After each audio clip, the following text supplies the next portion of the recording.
Top prospect? Top shelf stuff? No and no. Guts, grit, game plan, execution, check, check, check, and check. Barry Enright, solid again. Juan Gutierrez locked down the ninth. The Diamondbacks win a series. Now today, the bar has been set high. The heat is on Hudson. Barry put it there. Dan, you've proven you can reach it. Seeking a sweep. Now.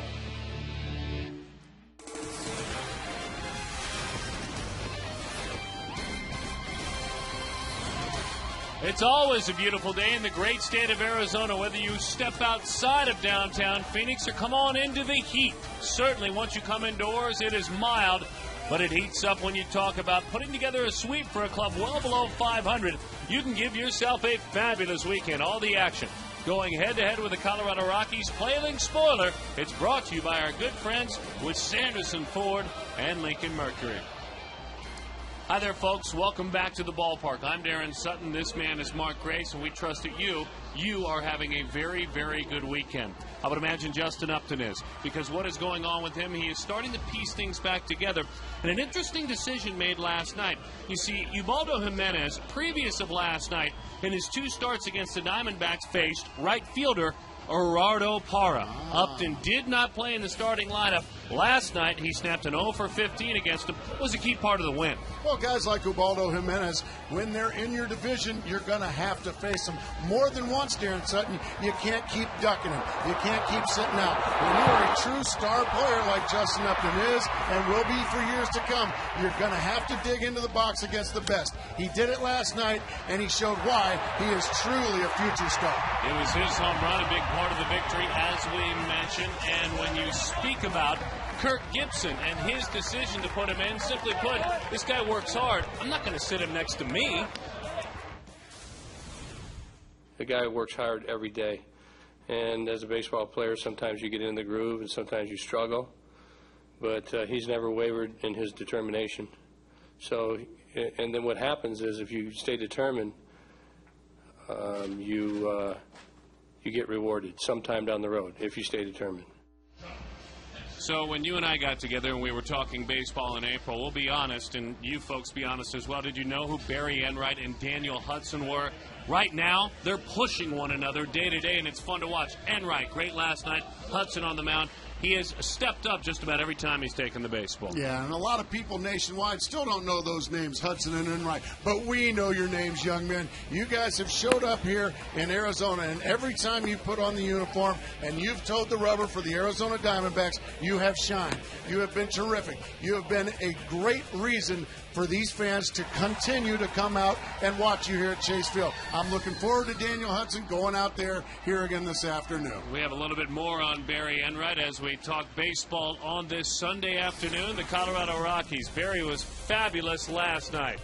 Easygoing, calm, cool, and collected. Jody Jackson will join our telecast with an update one day after Enright wowed us all again.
Roy Tulowitzki said this about him. He's in control of his emotions out there, very polished and solid across the board with his pitches, smart and very polished at a young age. That is our Geico quote of the game, as Enright got an ovation as he left the game. He got the win.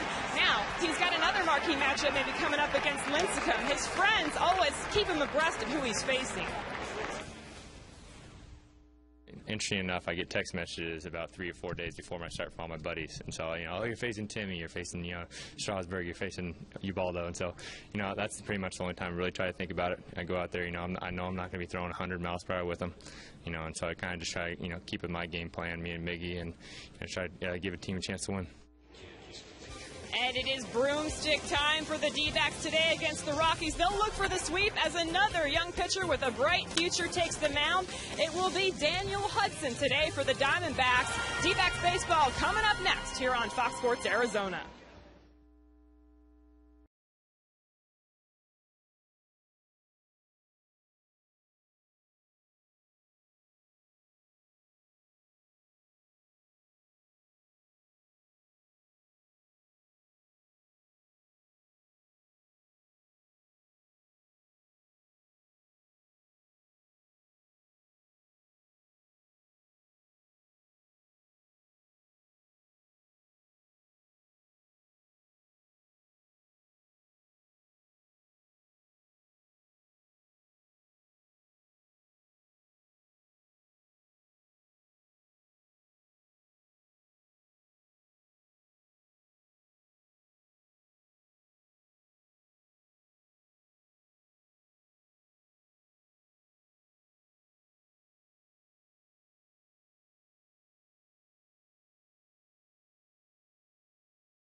Baseball brought to you by Gila River Casinos, proud partner of the Diamondbacks. Sanderson Ford, Arizona's largest Ford dealership. Southwest Airlines. Visit southwest.com. Grab your bag. It is on. Getting things cleaned up and ready for another beautiful day inside at the ballpark here at Chase Field. Triple digits outside, yes. It's going to get there again. Cooler inside, you mean? Well, no, outside. Well, that won't last. A little rain last night. A little rain in the valley last night. We're underway on this Sunday. Glad to have you with us. Daniel Hudson, 23 years old, out of Lynchburg, Virginia. These are the numbers delivered by the UPS store. How do you argue with any of those numbers? You don't. You just enjoy it. Talk about a young man seizing an opportunity. And he was working in part. We don't want to certainly downplay it. He was working in a pennant race in Chicago. Mm-hmm. They were looking for a change. Maybe didn't feel like he was quite ready to work every fifth day in that pressure. He has looked fine in red, I'll tell you that. Yes. And that, Gracie, is a big reason why. His belief in his fastball. That didn't take long. 3 fastballs, 3 strikes, and you are out. EY Jr. quickly disposed of Eric Young. It's always bad. It's not bad. It's just a sign you're getting older when that kid used to be the bat boy for the team you played for. Getting older. Yeah. Well, I'm already there. That flight's landed, pal. 0-1 the count to Dexter Fowler, and I'm in coach on that flight with you. Nah, you're still significantly younger than the old first baseman to your right, but that's okay. 241, 3 homers, 20 RBIs for Fowler, and a changeup. That's clearly the number 2 pitch. If you haven't watched Hudson throw before, it's fastball, a ton of them. Then it's changeup, and then it's slider, but he's starting to feel his slider a little bit too now. That one is low, 2-2 the count. But really, when he's right, A majority of his pitches are fastballs, but they're different fastballs. And they're strikes. He can pitch up in the zone. He likes to stay down in the zone as well, and then use his off-speed stuff. He's the entire package. He gets 92 miles an hour as Fowler fouls that one back.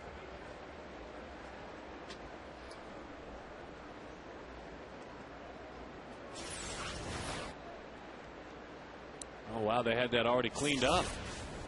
That's what you want to see. That's the goal at the end of every home game. That was earlier here a few moments ago. They've got it taken out now, but they were planning on that. They've got the brooms out as well, I saw. You know me, I'm all in with that.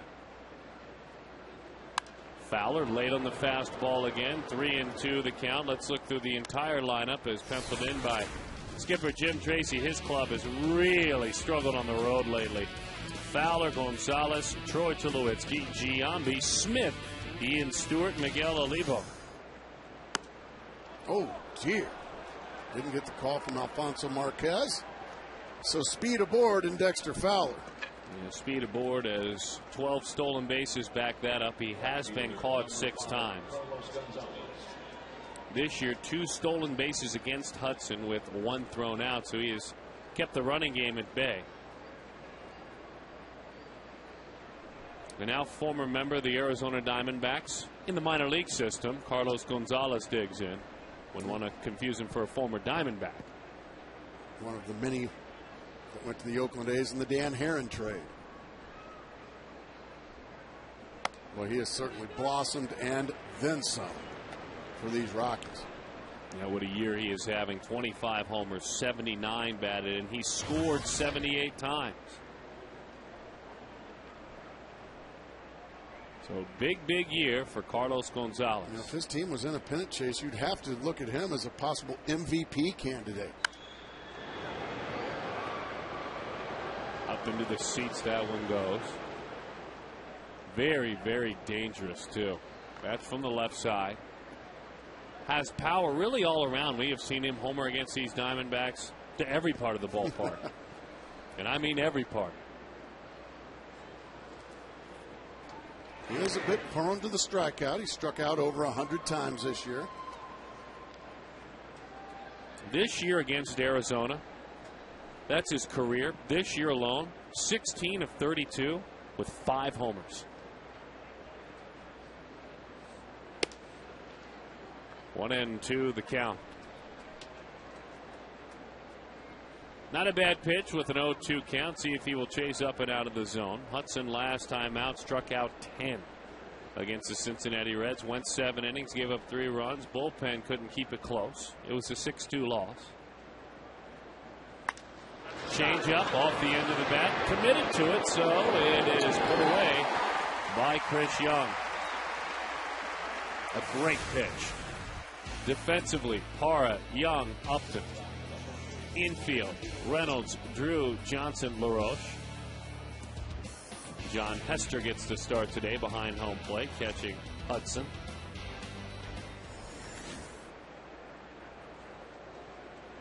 And here's Troy Tulowitzki, who, as you heard a moment ago from Jody Jackson as she joined us, had high praise for Barry Enright, respecting his maturity, his control of emotions, the way he goes about his business. Nice to have an all-star say those things about you with a couple of years under his belt. I was going to say, Troy Tulowitzki's still a young guy.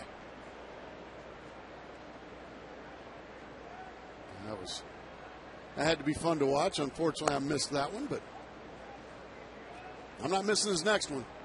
We touched on the inexact science it is projecting minor league players, scouting amateur players. When we talked last night about Enright, there's a great book, and it is a great book. It's a resource, Baseball America's Prospect Handbook. They list 30 for each team of the top prospects, as that one is pulled outside. He's not in it. Barry Enright not in it. There you have it. Numbers alone just don't tell the whole story. Doesn't tell you what kind of heart, what kind of soul this guy's got. And that's not to be critical. Again, they do great work, and it's good research. I think it speaks to who he is. But it's an imperfect science.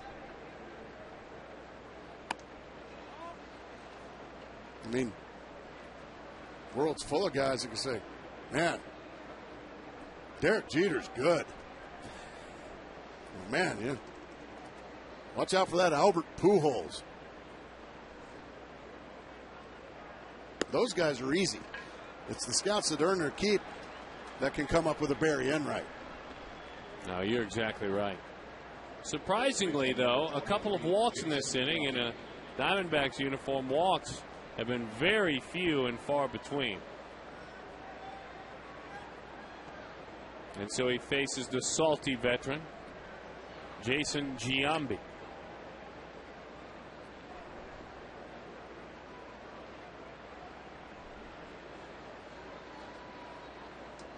Couple of runners on. First pitch to Giambi. He offers it a changeup. Didn't want to. 0-1. Giambi's always had a very good eye at the plate, and he was just committed to the first pitch fastball and got the changeup and looked bad in the process.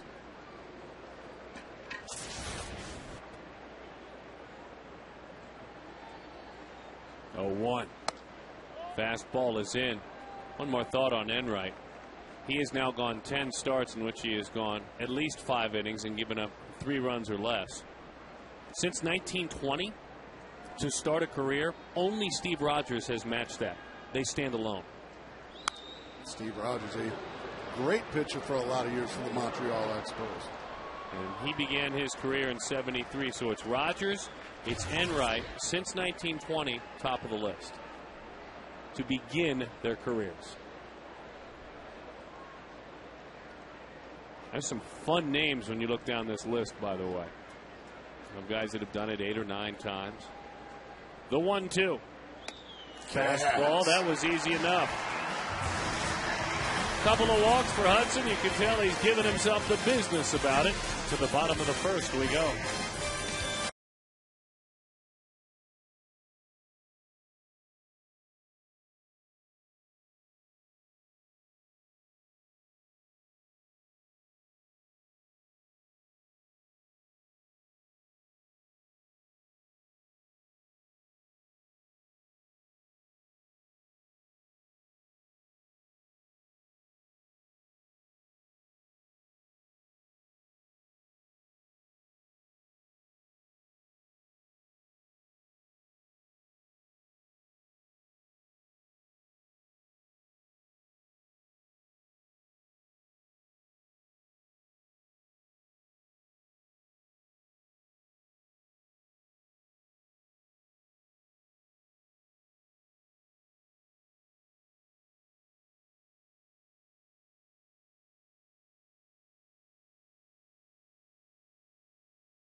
Very similar to that of the last couple of days outside of Hester behind the plate. It's brought to you by Southwest Airlines. Stephen Drew, Justin Upton in that 2 slot again. Kelly Johnson, Chris Young, Adam LaRoche having a huge month power-wise. It's Reynolds, it's Parra, it's Hester, and Daniel Hudson, who can help himself on occasion with the bat. Wallace Chacin, the right-hander out of Venezuela. And the first pitch is low. 1-0 the count to Drew. 5-9 this year with a 4.33 ERA. Had been working quite a bit out of the bullpen as that one is up and away until his last time. He worked as a starter in LA, went 5, gave up 5 runs, walked 5, a very human outing and a 6-0 loss.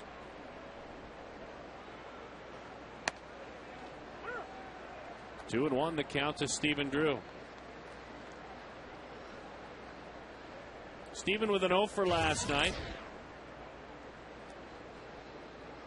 And has had a nice season against these Rockies overall, over 300. As he takes outside, 3-1 the count. You like him as a leadoff hitter? Well, I don't think the Diamondbacks really have a true leadoff hitter.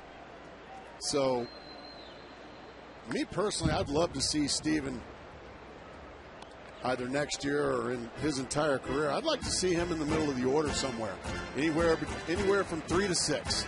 I think he's the kind of hitter that can drive in runs if given a consistent opportunity in the 3, 4, 5, or 6 hole. With a lot of doubles for sure. You're right. 3-2 on the line out to center field. Got to be frustrating because he was right on that baseball. Defensively, the Rockies. Seth Smith, Dexter Fowler, Carlos Gonzalez with Brad Hoff released before the Rockies came to town. A new look outfield. Stewart, Tulo, EY, and Giambi. Miguel Olivo behind the plate, catching Chacin. Troy Tulowitzki with that beat up old glove. And he uses it very well out there at short. The heart of the hide, his old Rawlings, as that one goes right back to the screen. Number 2 hitter, Justin Upton. Upton last night batted second for the 12th time this year. He has batted third 86 times.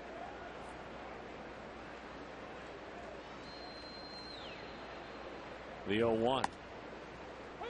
What are the different approaches batting second to third as we take a look what happened last night? I think with Justin, I don't think he's going to change a thing. I don't think there's any adjustments at all with Justin. Justin's going to be himself whether he's hitting first or ninth.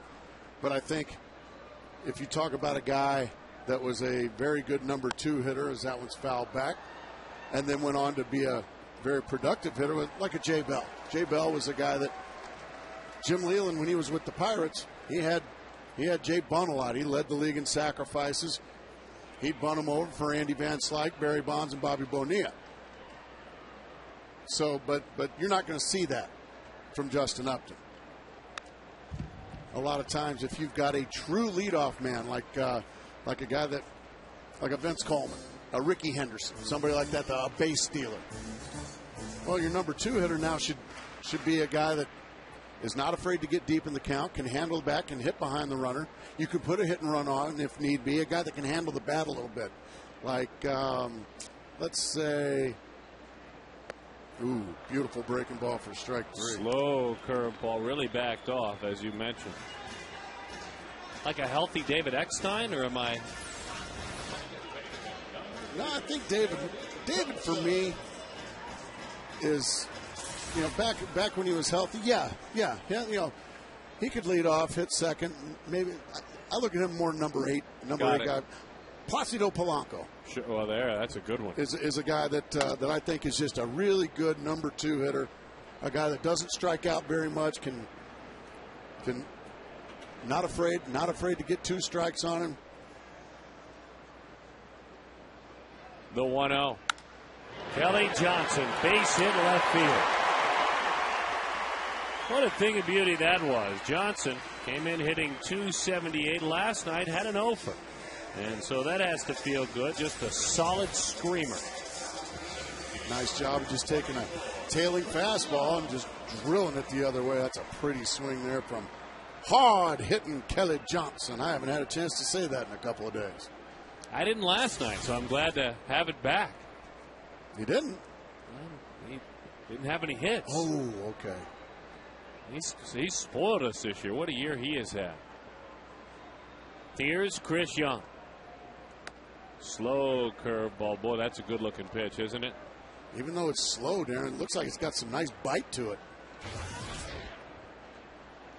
Throws a fastball about 6 out of every 10 pitches, and he breaks up evenly sliders, curveballs, and changeups for the remainder of his attack.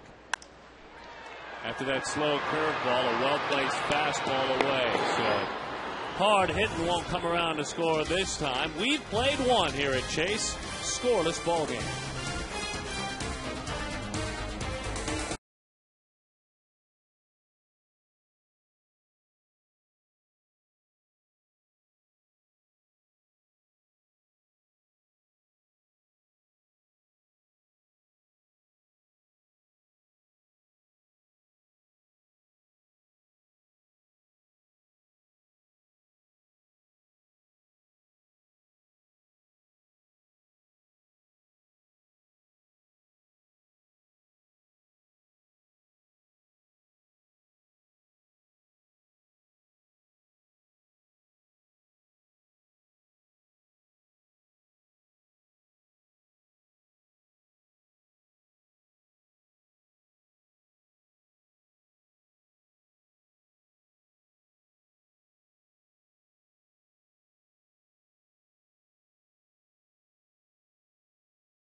insurance to save money now. AAA, there when you need us most. And by Wells Fargo. Together, we'll go far. Wells Fargo.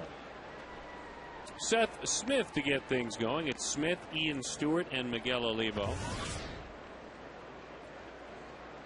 So Jim Tracy, when he arrived in town with his Rockies, at that time 6 games back in the wild card, was bemoaning the fact that his club, they're in the race, but they had better find a way to play better on the road. I mean, just really open and honest about the struggles away from Coors Field. Since June 30th, the Rockies are 6-18 on the road. They're hitting .215 on the road. They're scoring a little bit over 3 runs a game. That's the 27th total in the big leagues. Only 3 teams have scored fewer runs since then on the road. That's going back to the Blake Street Bomber days where they just manhandled you in Denver, but did next to nothing on the road. The 1-2.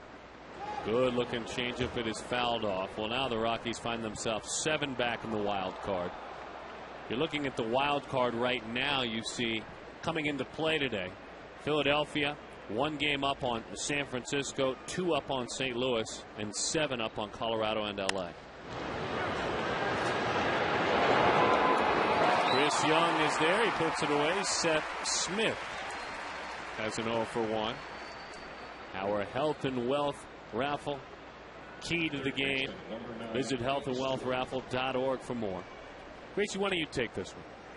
Toughness is in the soul and spirit, not in the muscles and an immature mind. You know who said that? Who is that? The great Alex Karras. Great football player. Did some acting.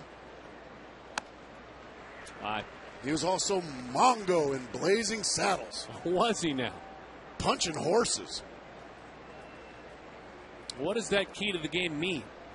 Well, in other words, you can be a bodybuilder and you can keep yourself in amazing shape and be big and strong, but that doesn't necessarily make you tough, Darren Sutton. Toughness is in your mind and in your soul. Fastball blows away Ian Stewart. And that in your is fastball. 3 strikeouts. You're right. Your will to win, your will to overcome adversity, your will to get back off the canvas when you've been delivered a pretty good blow.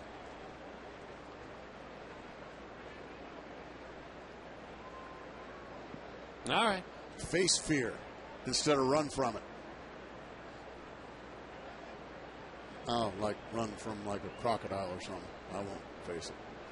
Miguel Olivo takes a fastball. Hudson got on the side of it, so it has some downward sink. It's pretty deep. No, it's big league.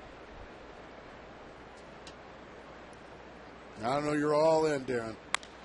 Bouncing ball. It is grounded to third. Reynolds is there. I like kinder, gentler political correctness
A guy that competed, a guy that was a winner. I played on winning teams. I managed winning teams. A guy that was fair, a guy that was honest, and a guy that did his job to the best of his abilities. The last lengthy sit-down interview Lou Piniella engaged in was with us, and we were honored to be a part of it. Lou's going home after today's ball game. We knew he was retiring, and at the end of the season, but with his mother and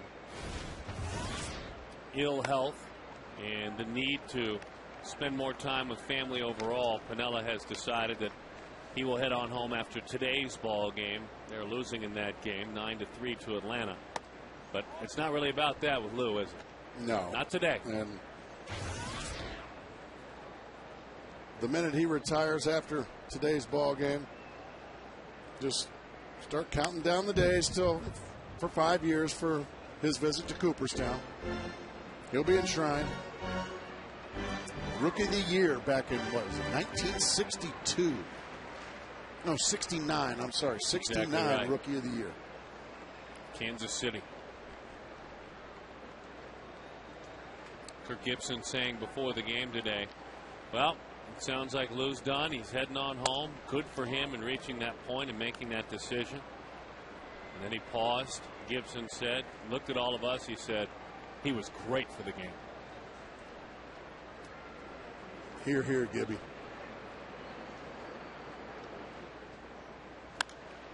Popped up and into the seats, and after he spends that time for a while, and we certainly send out our thoughts and prayers for Lou's mom. But I would imagine he will reemerge, probably not as a manager ever again. Yeah, probably as a consultant somewhere. Probably down locally in Tampa. Where the Yankees train. And also, there's a lot of horse tracks down there. Are there? Oh, yeah. Lou likes his horses, likes his ponies. I talked to my guy Zim in Tampa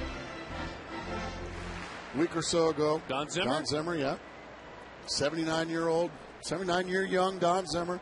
I said, how the ponies running? He said, the you-know-whats are running slow.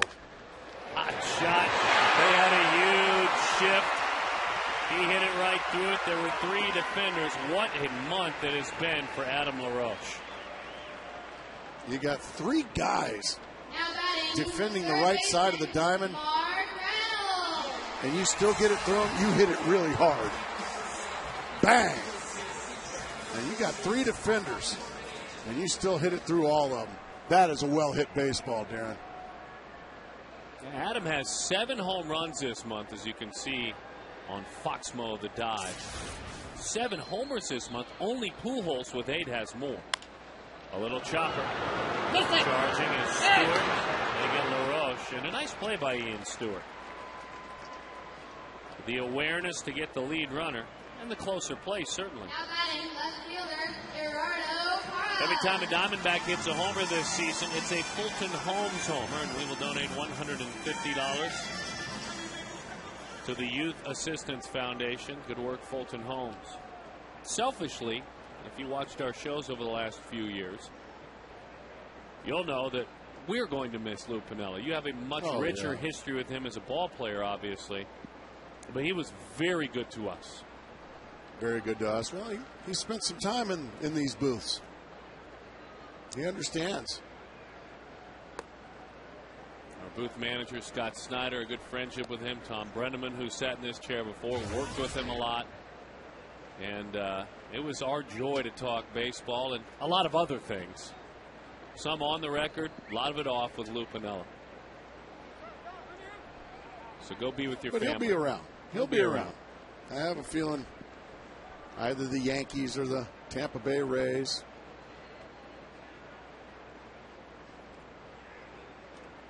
You know who else will be around? Who's that? Next year. He announced his intentions before the game today. Gonzo? I can't speak to that. Oh. Vin Scully is coming back for another season out in Los Angeles. Dodger fans rejoice. The 1-0. That one is fouled up and into the seats. Really, Dodger fans, rejoice. Yeah, really, truly, because as he reflects each and every year, and we kind of on the down low here that he might be thinking of heading home. He speaks of his beautiful wife and the time she's alone at the house, and it makes his heart ache. But no commitment beyond.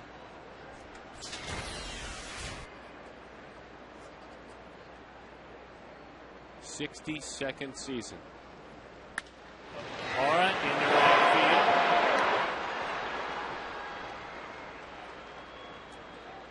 And he is erased on the lineup. Now batting, catcher John Hester. Here's John Hester.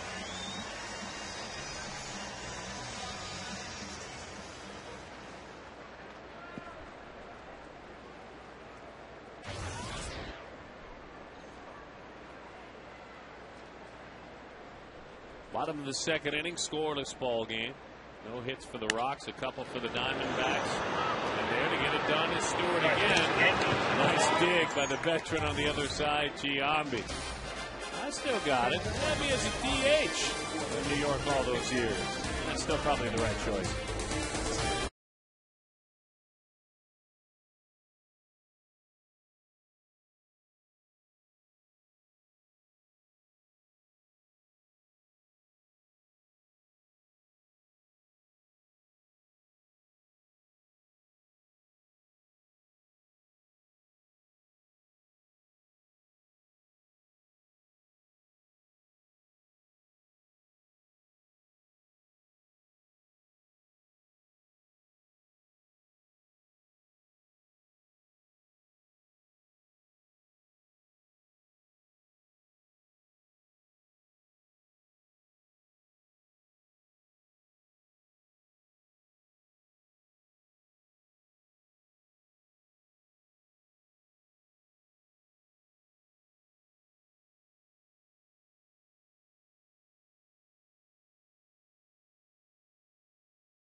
Another left-handed pitcher for you, Mark Grace. Nissan's waiting in the wing, down in the minor leagues. Wait a minute. Mike Hampton now, that wouldn't really be waiting in the wings, would it? He's going to the minor leagues. He's going to Reno. Well, you know how I love left-handed pitchers, Darren Sutton. By the way, folks, we surprised him with this. He had no idea it was coming. He knew of this signing. We talked about it before the game. We wish Mike the best of luck. Absolutely. He plans on, for you folks out there, on focusing on being a relief pitcher. He plans on working out of the bullpen. That's how he plans to rebuild his career. Valley resident. Oh, yeah. Good man, too. Very good man. Best of luck. I mean, we hope it works out. Because if it works out for Mike Hampton, it works out for Arizona. I'll tell you what. Those guys in Reno, that one's flipped out to Justin Upton, pretty much in his tracks. Those guys in Reno, they got some guys that'll buy some dinners for a while. Oh, they do. He's made a very good living on the mound, has Mike Hampton. Second baseman Eric Young. So if you're a veteran and you're trying to rebuild your career, and you've won a Cy Young Award, and you've been you go down to the minor leagues, other guys don't reach for their wallets? They shouldn't. So, like, right over there on Hayden Road, where the Giants are holding their summer league, where Dontrell Willis has been pitching. Those kids shouldn't be paying. Absolutely. He's going to all those Scottsdale, not the restaurants, the nightclubs, all on Dontrell. Really? Okay. Oh, yeah. Buck up, Dontrell. I'm sure in Reno, They can probably go to the casinos and the $500 limit tables, all on Mike Hampton. Really? Oh, yeah. See, this is why, folks, you have an analyst in the booth. A guy who has played the game for so long, nearly 2 decades on the big league diamonds. 1-2 the count to Eric Young Jr. Well, best of luck. I mean, we're having a little fun with him, but good luck, and we hope it works out. But for now, he's waiting in the wings. Good for Mike Hampton. Welcome aboard.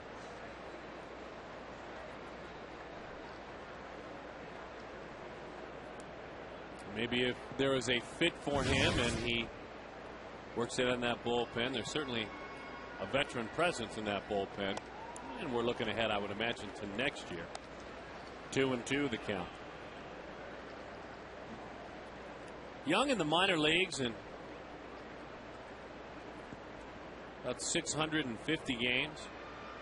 Stole over 300 bases. Well, you had better hurry. Just got it. And Steven put all he could on that throw. He was a bit off balance heading away from first base, and Young can fly. His daddy was fast, but not as fast as this kid. Steven has to make sure of him. Get rid of it, Steven. He does just in time to get EY Jr.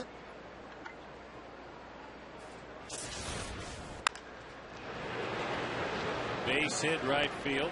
Dexter Fowler, so he has walked. And he has also now singled, has Fowler. Right fielder Carlos Gonzalez. And now Carlos Gonzalez.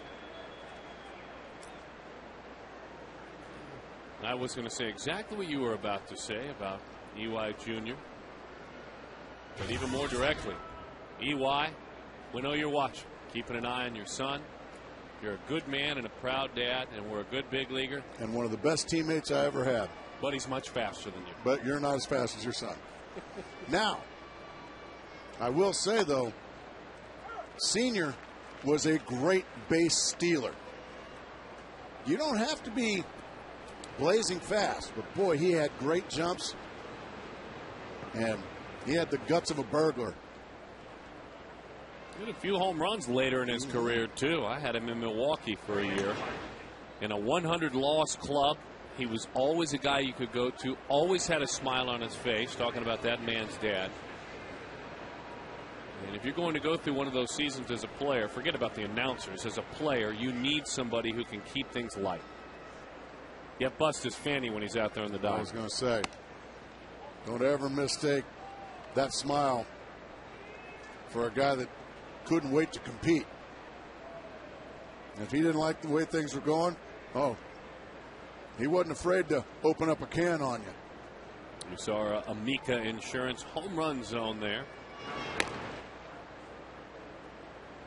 It was interesting, that graphic.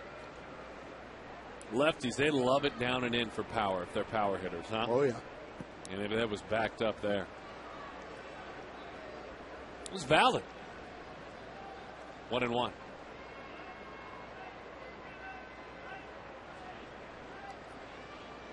You sound surprised. 1-1. As Hudson looks him back to the bag. I just know we love our partnership with Amica Insurance. Check them out online.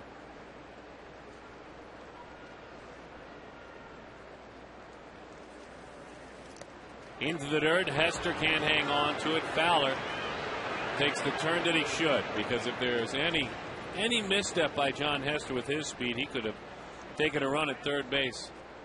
Pretty good distance behind home plate here at Chase Field. Just a change up that Hudson yanks. No chance there for Hester. Now a runner in scoring position. That's all the space we're talking about. The 2-1. You folks, a lot of you that are tuning in this great state of Arizona were raised as baseball fans on Dodger baseball. Do you folks at home remember before they changed the seating at Dodger Stadium how far it used to be to the backstop with just those small dugout seats? That was motivation enough not to strike out. Change up and a beauty. Oh, because of the long longest walk. walk you could ever imagine after you strike out, with Dodger fans just hammering you.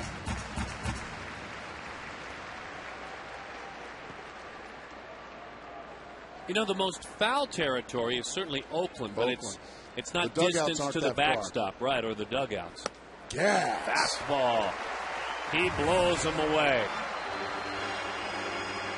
Savannah Brannon is our kitcaster today. She will join us in the booth here a little bit later. It's brought to you by Sanderson Ford and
Well, so he's in on it too. Well, he's Mark Grace. I'm them as we welcome you back. Mark Reynolds, I didn't think you were a part of this conspiracy. You are. Very disappointing. Bouncing ball. Hudson rolls it on out to Troy Tulowitzki, who nearly throws it away. Well, so you're upset with him, and you didn't even remember my name. I got to go down and introduce myself to him. Mark, it's Darren. I'm not them. Gracie and them. Yeah. Well, I'm not going to get on him about Miley Cyrus either, I guess. So he gave a good reason. He liked Billy Ray Cyrus. That's going to bring up Stephen Drew. Drew lined out hard to center field. Hot shot. Oh, boy. He's in that unlucky seat today, isn't he? Poor Stephen. Goodness gracious. 2 bullets, 2 outs. So Stephen is erased, and here is Justin Upton. Justin and them had a good game last night in defeating the Colorado Rockies. Here's his Amica hit zone. You can't beat him up. A lot of guys will chase, go after that pitch. It's got to be somewhere over the plate. He'll get you. What's the key to handling the high ball if you choose to be a hitter that goes after it? I know you talked about that with Cody Ross. You have to have your hands high enough. If you hold your hands high, you can get to a high ball. And Justin holds them plenty high. His hands have got to be pretty quick, too, don't they? Well, they have to be lightning to get to a high ball. You have to have a great top hand.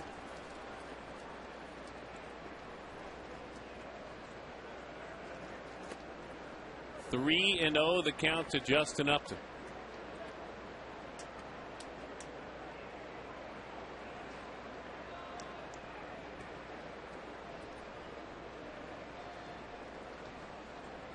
on 3.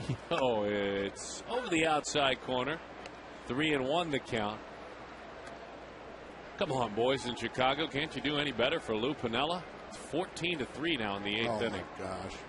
That's why you heard a little snicker. We feel bad for Lou that the guys are struggling again. A 3-1.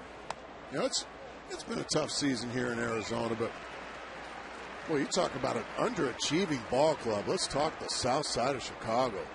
Terrible. I would agree. I would agree. By the way, be the first to know about team trades, upcoming promotions, and more when you follow the D-backs on Facebook and Twitter. You can follow the D-backs online at twitter.dbacksinsider or facebook.com/dbacks. It's too much for me. But it's a great idea. It's Twitter at dbacksinsider or facebook.com/dbacks. Johnson, and it's a foul ball. Probably should have pre-read that one. 0-1 to count on Kelly.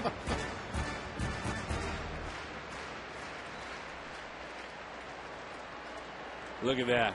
Gave it to the young lady down there. Now that's a gentleman. Doggone right. There he is right there. What a good man. Kudos coming his way and a contract. For doing that, for giving the ball to that young gal, what do you think? I think I'm all in. All right. I'm all in.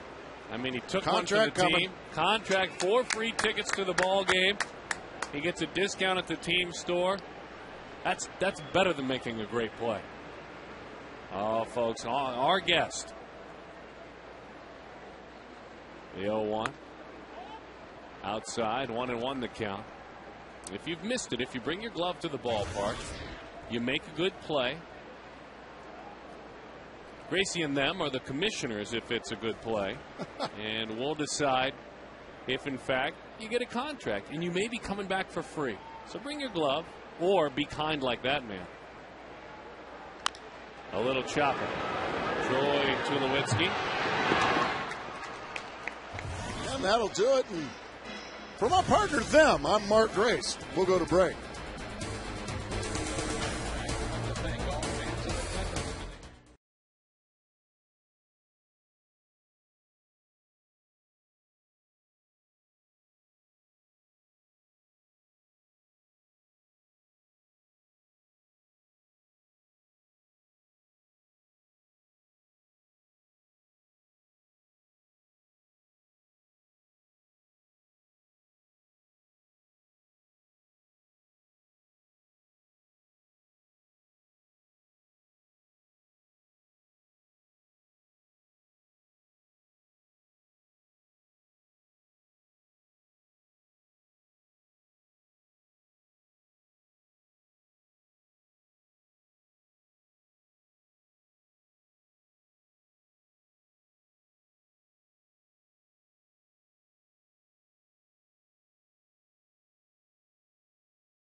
Welcome back. We go to the 4th inning scoreless game here, Diamondbacks and Rockies. It is our Kidcaster Sunday brought to you by Sanderson Ford. Jody Jackson in the stands here now with Savannah Brannon and her family. Savannah, 13 years old from Gilbert. Now, Savannah, we heard your interview earlier with Mark Reynolds. I was a little surprised about his Miley Cyrus answer. Were you? What was the thing that you learned most about Mark? Definitely the Miley Cyrus answer kind of caught me off guard. I thought he was more of a Lady Gaga kind of guy, but you know, I guess we're all sort of different. Interesting. That would have been a good one, too. And why is he your favorite player? He's a total chap at third base, and he makes some amazing plays. He's a lot of fun to watch.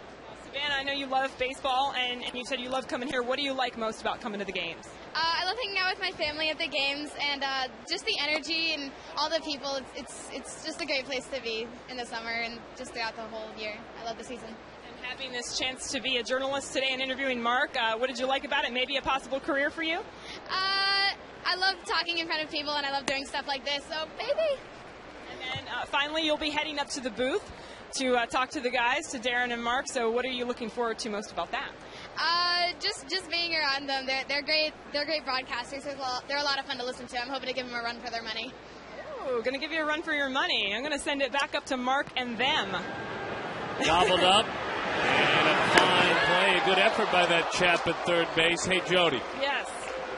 A total chap. Now, that's an English term. Is that catching on with the kids to call someone who's cool a chap? Please ask her. Yeah, that is a good point. You called Mark a chap, kind of an English term. Is that catching on among your generation? Darren wants to know. I actually said trap, like he can trap the ball really well. Oh, he's a trap. That's even better. Trap, yeah. A good defensive term there, guys. So, yeah. Traps every ball. Savannah is looking forward to coming up, guys. Again, giving you a run for your money. So. Yeah. Well, that chap at third with a fine effort there. No. It's trap. There must be some sort of lineage too from, well, across the pond. He must love soccer, cricket, and shepherd's pie. Oh, I think we might have something here. 2-0 the count to Jason Giambi. I might have to ask the folks at home just how much they like chap.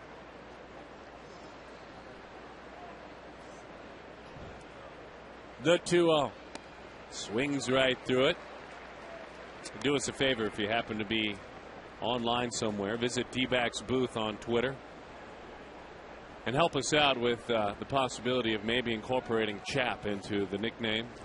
I think it's a great idea. 2-1. He breaks his bat. I got an on-air giggle out of you, my friend. You couldn't hit that cough button quick enough. Oh, man. And I think trap is great. What a fun young term for a guy who plays a defensive position. He's a total trap at third base. That's how she Nothing uses gets it. by him. He gets it all. Total trap. I love that. But if you've watched us for the last 3+ seasons, you know that you don't get your nickname for that reason. No. It's not just positive and upbeat. Although hard hitting. That's right. We like that one. Fouls that one off. Hard hitting Kelly Johnson over there at second. One of the better nicknames. Not nearly as good as a couple of guys that don't play here anymore. One of them, Chris Snyder. We'll see him soon. Known as the Snipe Piece. And another one got sent to Oakland. Kojak. And he loved that nickname. He did. He really did. The 2-2. Change of pace. Giambi did not love that changeup. Let's think back, please. Has he thrown a single slider yet in this game? No, not that I know of. I think the last slider he threw was to Paul Yanish of the Cincinnati Reds 5 days ago, and it got deposited into the left field seats for a 2-run homer.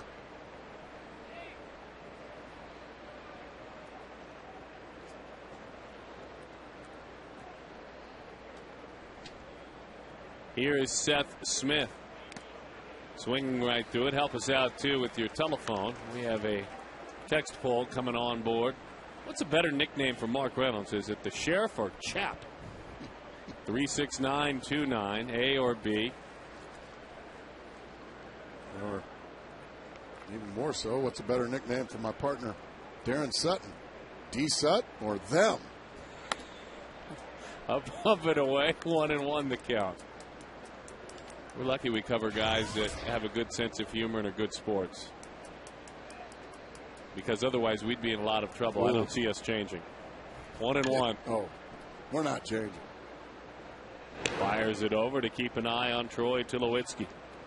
Smith flied to center field back in the second inning. A .280 career hitter against the Diamondbacks with 8 home runs and 100 at bats. So that's a pretty high ratio. This is a line drive and a base hit to center field. That was a changeup he picked on, and Tulowitzki moves up just 90 feet.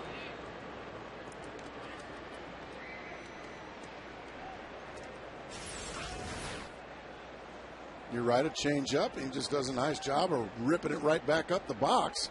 Third baseman Ian Stewart. So all of a sudden now the Rockies with one out, getting a little something going in their half of the fourth.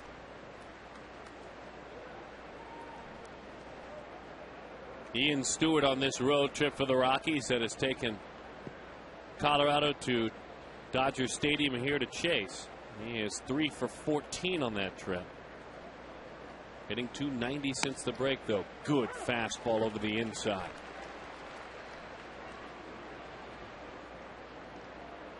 We were talking about this before the game, all of us here in the booth. When Hudson pitches with the fastball, he doesn't just pitch in and out. He pitches to the four corners. There you go. Right there. That's where he goes to. Because he'll come in. That one was to that corner. Like I said, he likes to go. Likes to go to that shin guard, that shoulder, and that shoulder. I'm going to leave it there and let's see where the ball goes. 1-1 the count. Rarely is he over the wide of the plate. That was a changeup. How about that? Right to that little spot right there. Interesting. I think he got a little help from Marquez on that. Nope, it's a strike. Right in that lower corner. It keeps hitters uncomfortable, though. It's kind of a fun little game there. The 1-2. Fastball, fly ball. Beat him with it. That one got a lot of home plate. Started it on the inner half, but with the late life on the ball, and I think that's the other part of the story. It's the late life, harder to square up. Yeah, that one's right down the middle. Right down the middle, split the plate. You got away with it because he was tardy on it. Ian Stewart was tardy on that fastball after seeing a couple of changeups.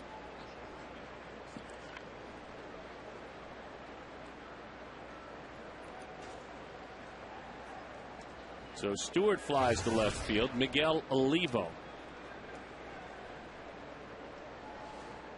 Just 2 for his last 35.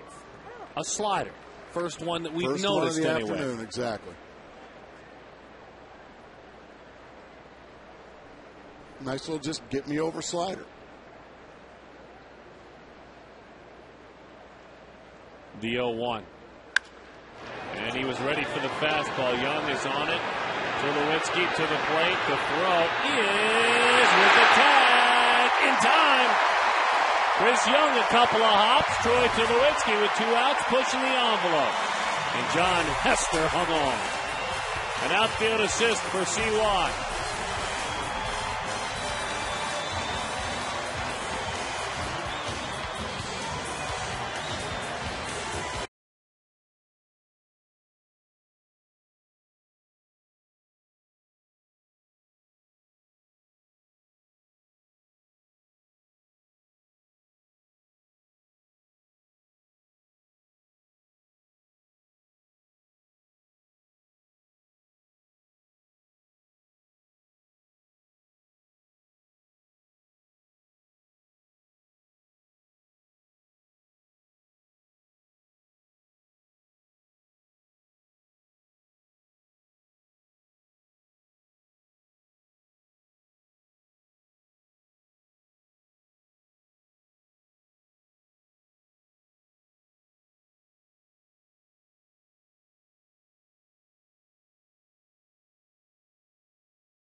I am told that this is a fabulous trivia question. It's brought to you by AT&T.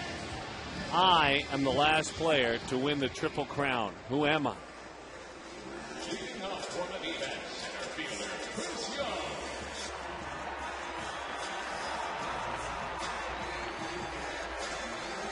Interesting question. I mean, we know the answer to that. It's been a long time.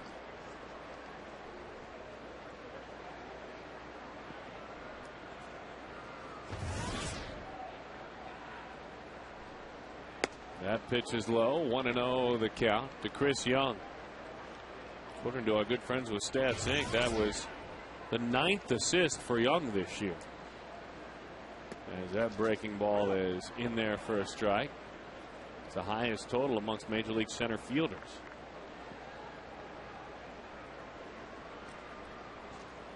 The 1-1. Shot, and it is foul.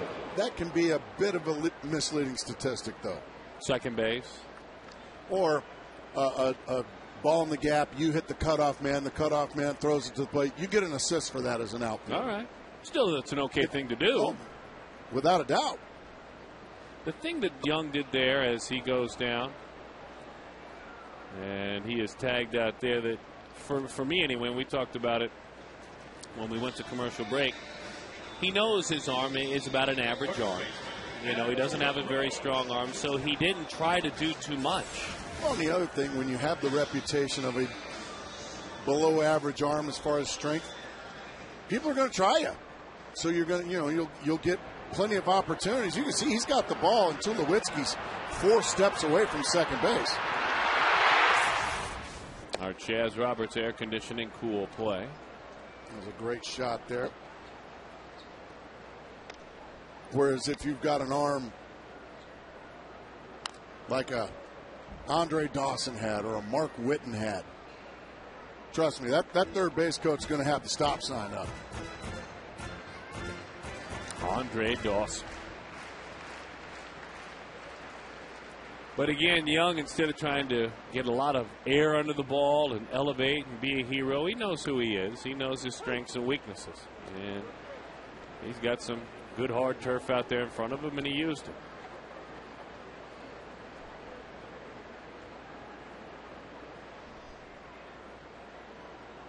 We just got a note, by the way, from our good friends on Twitter on D-Backs Booth. It says, how about having an adult caster? I'm too old to be a kid caster, but young enough to start a new career. What do you think? That came from, How does she look? it's a he. Oh. Junior. Nope. So only if it's a young lady, you would allow that? 2-2 the count. Oh, he's going to get a good shot. All right. There we go. The 2-2. Breaking ball is outside. We got another great note. It says, Reynolds Realty.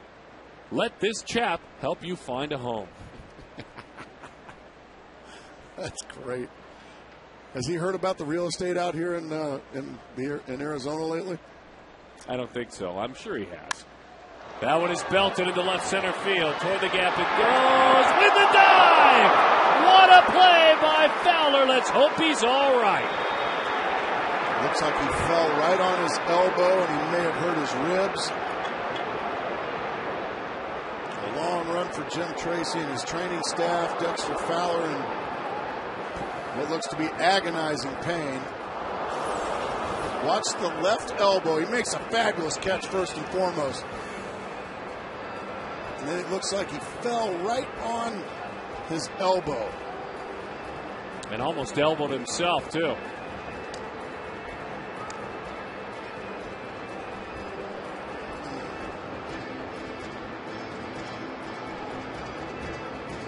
Here's the ball. What a fabulous play.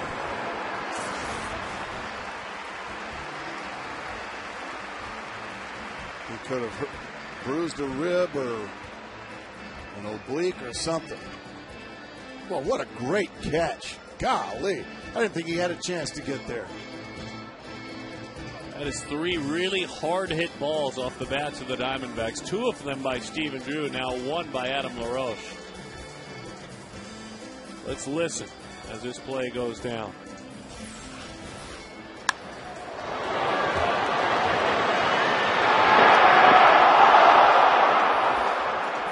You hear him bang into that ground with microphones all around the outfield walls. He's not walking off yet. He might be okay.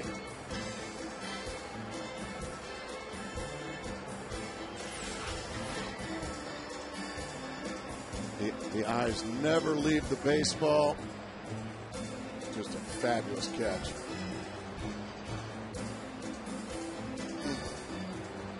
There's a man standing around the pitcher's mound right now. I'm going to talk about an effort and who appreciates it. That pitcher standing there appreciates it, whether he catches it or not. Whether he catches it or not. There's 24 guys on that team and a few coaches that are loving it as well. Getting that wardrobe back together. Let's see if he stays in the ball game. You can tell he doesn't feel comfortable, and so he's trying to determine how uncomfortable he is. Remember Wednesday, Carlos Gonzalez at Dodger Stadium. He didn't play in the first couple of games in this series with a knee injury smashing into that wall. Bruised his knee pretty good.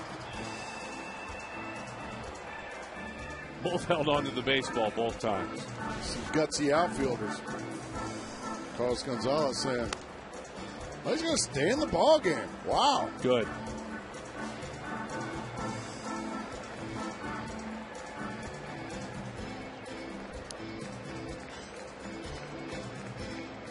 Boy, that looked a lot worse than it was, evidently. Well, you missed it last time. Talk about checking on players. Yeah? Barry Enright was dealing. I mean, steamrolling those Colorado Rockies. Right. Kind of shrugged his shoulder a few times. Dave Edwards, Kirk Gibson out to the mound immediately. Right. What you should do Well, for you guys got to be concerned about your young star right-hander. His shirt didn't feel right. Huh? His jersey was a little heavy with sweat. He was trying to get it to feel right. He didn't ask for them to come out, but he was just... His shirt didn't feel right. Just... Trainer! No, he didn't ask for the trainer. Okay. Well, that's Didn't good. even look in. 1-0 the count to Mark Reynolds. The chap takes a breaking ball up and in. No, it's losing badly. Yeah, you're the sheriff. I think it should lose badly. He's a total chap over at third base. No, Darren, I said trap. Oh. No. I say you said chap. Takes all the British fun out of it. Pitch is high. Our text poll, the Arizona Plumbing and Cooling Contractors, good friends and partners, bring it to us. And the chap is catching up. Vote for B. Strike 3, a high curveball. Fabulous play by Dexter Fowler. Closing the gap, Gold Glove caliber, and he's all right.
Leadoff for Colorado pitcher Jhoulys Chacin. I am the last player to win the Triple Crown. Who am I? Our AT&T trivia question. I know that one. Of course, if you said in 67, yes, and it ties in because he was born on this date in 1939. On this date in 1939. 1-0 the count. Jhoulys Chacin takes up and in. 2-0 the count.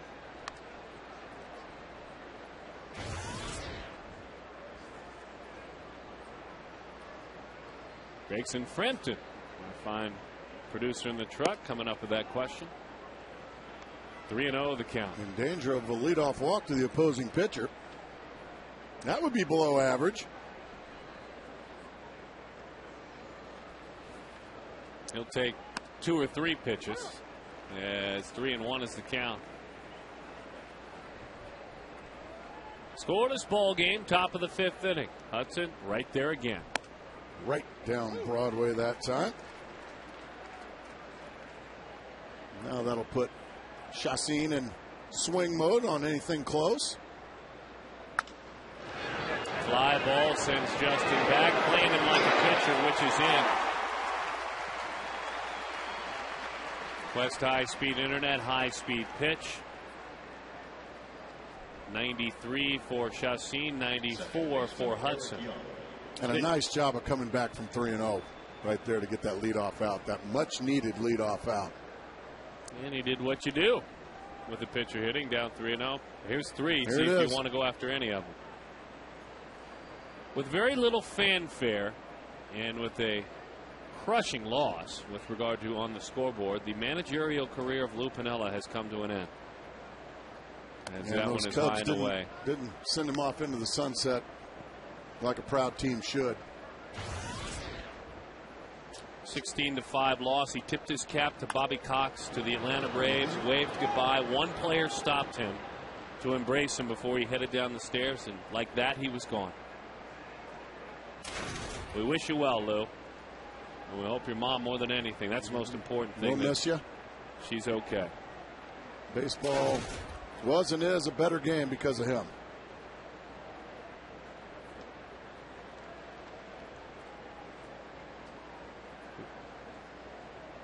One and one the count.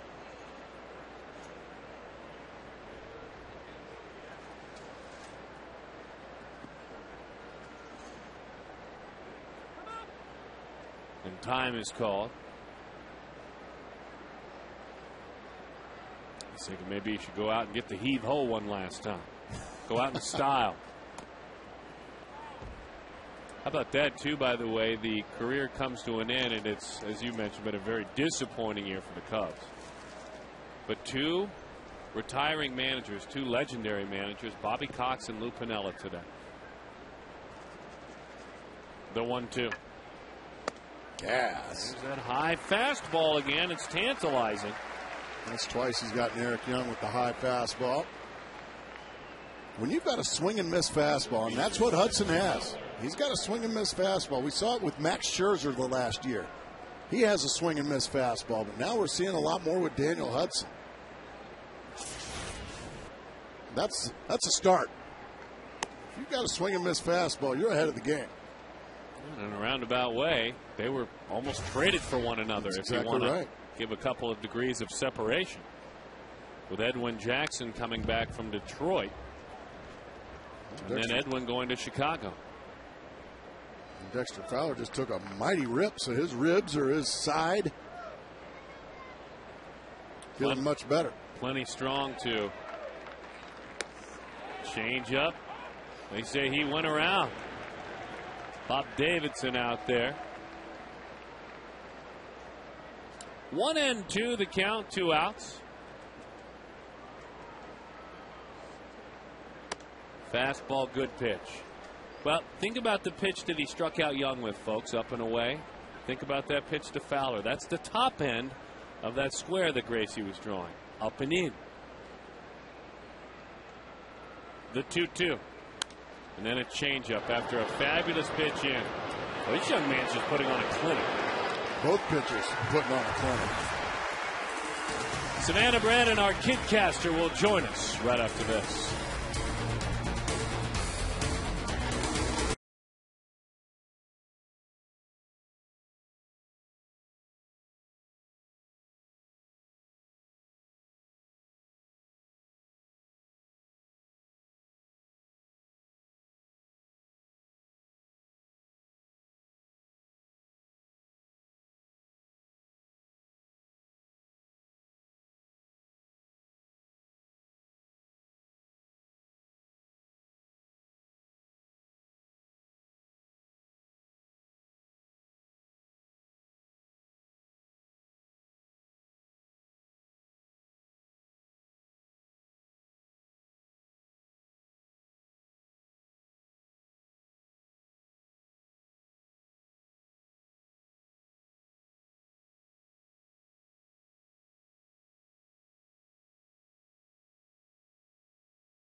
President, Payne Junior High School, our kidcaster, brought to you by Sanderson Ford and Lincoln Mercury. How are you? I'm good. How are you? We're great. Awesome. I mean, we need a few more runs at some point. Have you met my partner, Them? Them. Did you hear about that? No. In your interview with Mark Reynolds. Your favorite player. When you asked him about the name, the sheriff, he said Yes. Gracie and Them came up And with them. it. Yes. Well, there's your them. There he is. Well, there we go. That one is fouled off. Tell us a little bit about yourself. Do you compete in sports? Do you like sports? Where does sports fit into your life? I play soccer. Not on a team right now, but I'm going to be trying out for my school team. Okay. I'm really excited for that. I played last year. Love soccer. Love the whole energy of it. All right, so soccer and Softball. what school? Payne Junior High. Junior High. What about Okay. softball? And No? everything. Okay. Yeah. Soccer's a great sport, Well, though, it is a Gracie. great sport. I thought you might be a first baseman or something like that. Yeah. Just thinking on my part. No. Yeah, pretty much. But, Backhanded by Giambi and in time for the out. And so, what was the interview like? What was it? You know, you've been kind of grinding through our daily day. Yes, yes. With the interview. We know you had to wait way too long for Mark Reynolds. We'll give him the business about that. But tell us don't go about too hard on him. what you gave him once you sat down and did the interview. What was that experience like? It was a lot of fun. He was great. He was great to interview. He has a great personality, and it was a lot of fun. He gave me some interesting answers. Miley Cyrus, favorite artist. It made me a little uncomfortable, to be honest. Just a little weird. Yeah, but you know. And then the Billy Ray Cyrus made me a little uncomfortable as well. A little bit. But who knows? I mean. Hey, we like what we like. Yeah, we really do. Yes. Who's your favorite artist?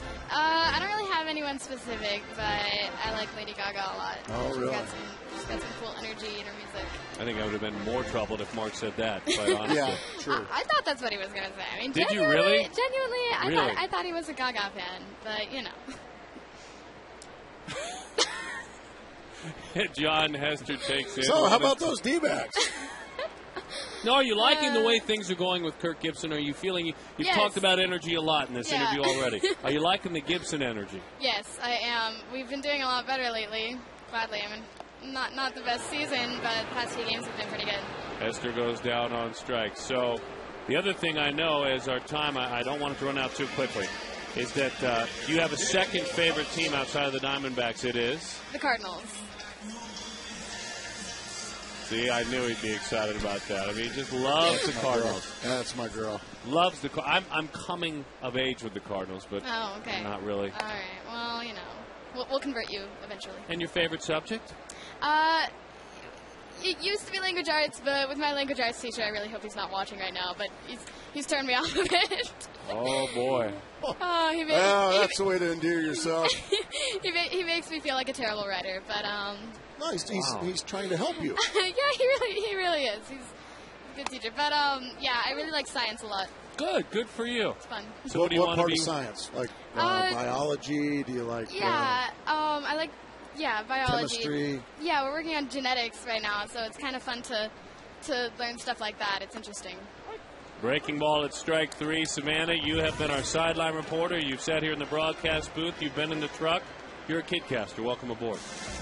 Glad to have Thank you, here. sweetie. Good to see you. We're very sorry.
Thinking outside of the box, brought to you by Jack in the Box. Gracie, well, not able to get it done as Gonzo is victorious.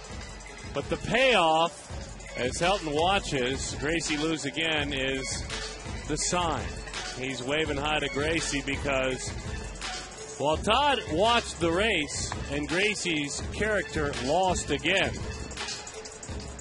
Yeah, why? Why me? Why me, he says.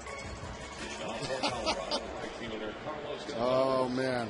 I love it. You would beat me, honey. My guy stinks. That is why. That is why he waved up to you. The Todd father is what you call him, I had to get my boy. Well, that's his nickname in Colorado. They call him is a it now? Todd father. By the way, Savannah, who joined us for the half inning as our kidcaster, brought to you by Sanderson Ford and Lincoln Mercury. She really has set a couple of our websites on fire with the misunderstood nickname of Chap for Mark Reynolds. How's that? Oh, we've gotten hundreds of posts, if that's what you call them, on Twitter, and already 100 emails as well. Really? What's going on? Well, they're all in, and they're coming up with some new. Chap. They're coming up with some new and creative ones. Well, we've got some creative people out there. Well, this is great. That one is fouled back. Well, can you give me an example? Well, stand by.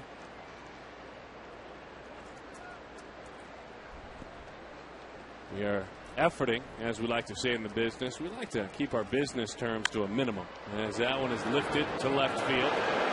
Eduardo Parra is there, and he makes the play for the out. Carlos Gonzalez, former Diamondback farmhand, is erased. Here's Troy Tulowitzki. We did get a note earlier today. Someone was quite upset that I was calling him former Diamondback. Who was upset? Well, just a supporter of the team. He was kind of up in arms. What was his reason? He never played for the Diamondbacks. Well, he played for the Diamondbacks organization. He went in the Dan Herron deal. He did. So I will Him make sure. And that's five others. It's a pretty good. That's a pretty good thought. That I will always mention him as former Diamondback farmhand. So they got a little nasty with you? They were upset. 1-1 the count to Troy Tulowitzki. Like, did they call you names? No names. Okay, good. They didn't get personal. No. It'd be all right if they did. It's a beautiful day. And I am watching this young man work after watching Barry Enright work last night. I tell you, you want to be encouraged as an organization despite a record that you'd rather not talk about. Trot these two guys out every 5 days. Every 5 days. It's been a lot of fun to watch. Well, he left a change up right in the middle of the plate. However, it's not a mistake if they don't hit it hard, but he's very lucky that Troy Tulowitzki, and as talented an offensive player as he is, didn't hit that ball a long ways. So now that you've gone belt high, mistake changeup, what do you throw? I throw a better changeup. 2-2. He did. It's a gutsy call. Instead of throwing a fastball, which I think maybe Tulo was looking for, he threw him a changeup. Throw him the same pitch. It's a good pitch. He's got a very good changeup. He just didn't throw a very good changeup the time before. Now go back, trust that changeup that you'll throw it where you want it, and nearly had the strikeout of Tulowitzki. Acquired in the Edwin Jackson trade out of Old Dominion University, and he fires a high fastball. Strike three. Tulowitzki goes down on strikes. Again, all over that plate, but rarely down the middle. This one up in that area. And gets the swing.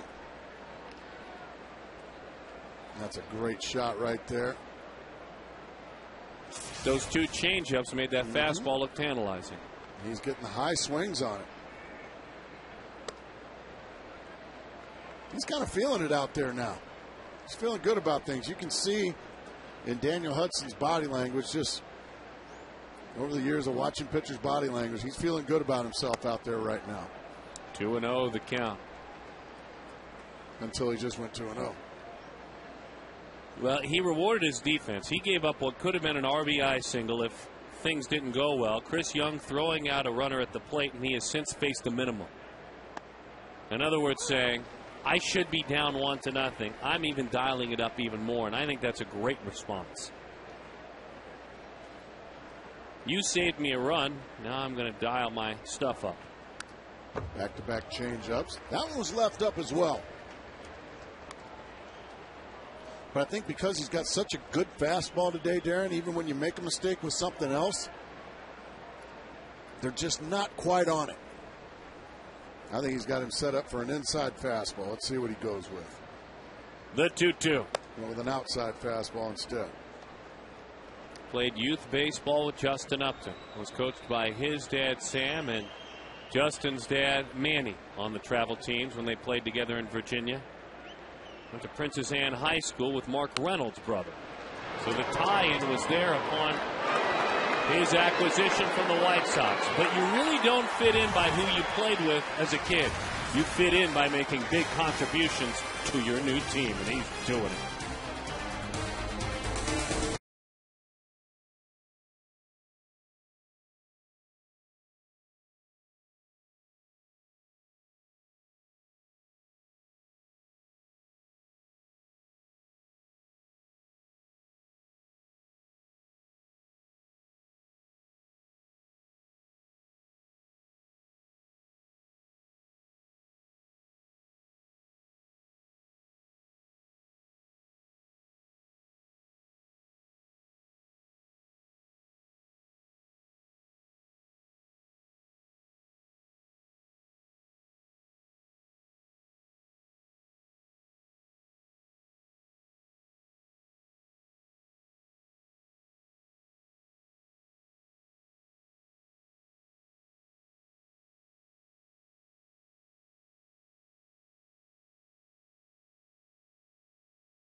On then strike throwing, defending, great baseball. These two teams, Hudson going toe-to-toe with the young right-hander. He's only 22.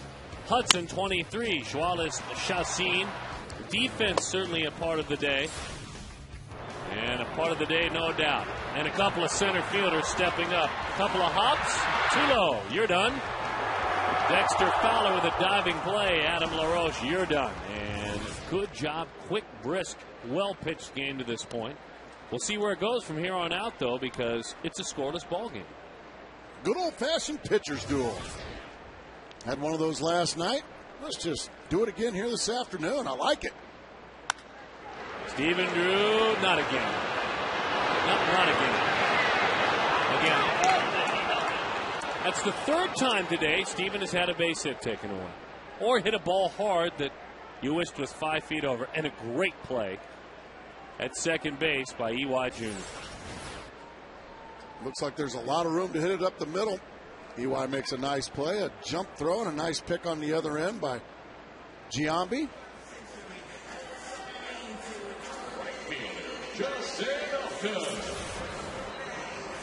He's in the unlucky seat today, isn't he, Boy? So there you see. He's no longer happy about it. That's a very angry walk back. I'm sick of this. I'm mad. And he should be. Well, stay tuned, folks. Because as Kirk Gibson has been known to do, Jack Howell as well, when they pass by, they're going to win this one for us in the 8th of the 9th, so hang in there. And let's see if he gets a chance to. If you're just joining us, he is, I mean, I'm not going to push it, but he should be at least 2 for 3. Hit 2 balls really, really hard. That one not as hard hit, but it looked like it was going into center field. Looked like it had enough to get into center field, certainly. There's no better feeling than taking one of those away. The 1-1 to Justin Upton. The outside corner's been there today, so he uses it. 1-2 the count. Justin struck out in the first inning, and he walked. Chassin turned 22 this past January out of Maracaibo in Venezuela. That one is high and away. Needs to be mentioned, too. This is the 4th time he's faced the Diamondbacks in his career. Twice as a starter. A 3.55 ERA and 11 strikeouts per 9 innings against Arizona.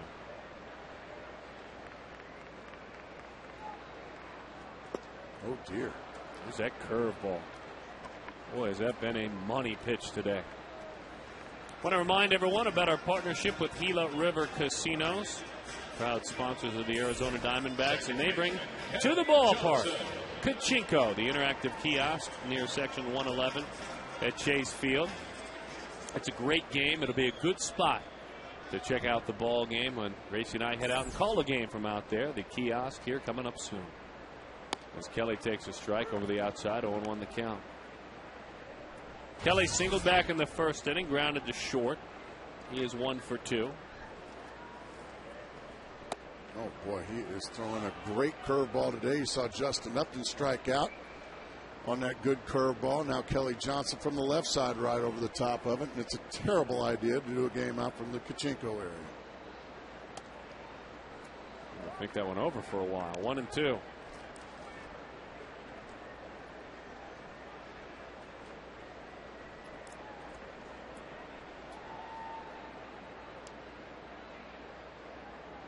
Johnson, a 300 career hitter against the Rockies, 302.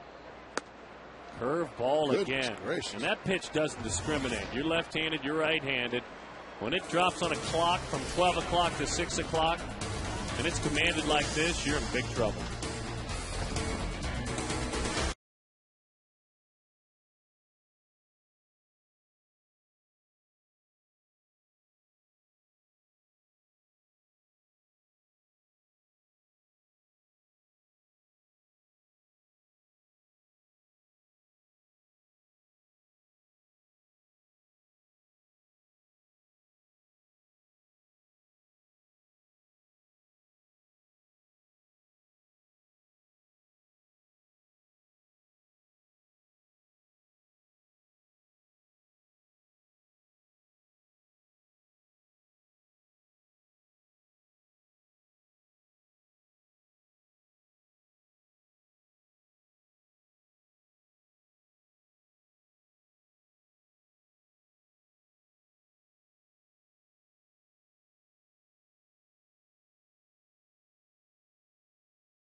Baseball brought to you by Southwest Airlines. Grab your bag. It is on. Quest high-speed internet. Blazing fast speeds that won't burn up your wallet. Deer Valley Hyundai dealers. Time now for the 7th inning. Stretch your dollars. Hyundai. Now the most fuel-efficient car maker in America. Visit valleyhyundaidealers.com. Broncos in a library for the last part of that. That was a long one.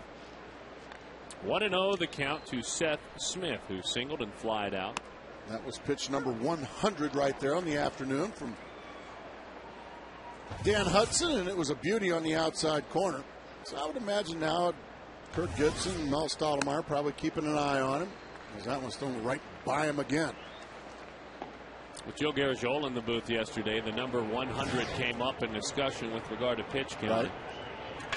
Joe doing a little bit of research, and it was really good research as the 1-2 is popped up. Mark Reynolds, Stephen Drew. Now Drew says, I guess I've got to get it. Barr says, I'm there. And in time for the out, beat him with a solid fastball. Anyway, the research said that there are 58 starting pitchers in Major League Baseball this year that average over 100. Now, it's not dramatically over. That average more than 100 per outing. Just a couple of years ago, that number was 37.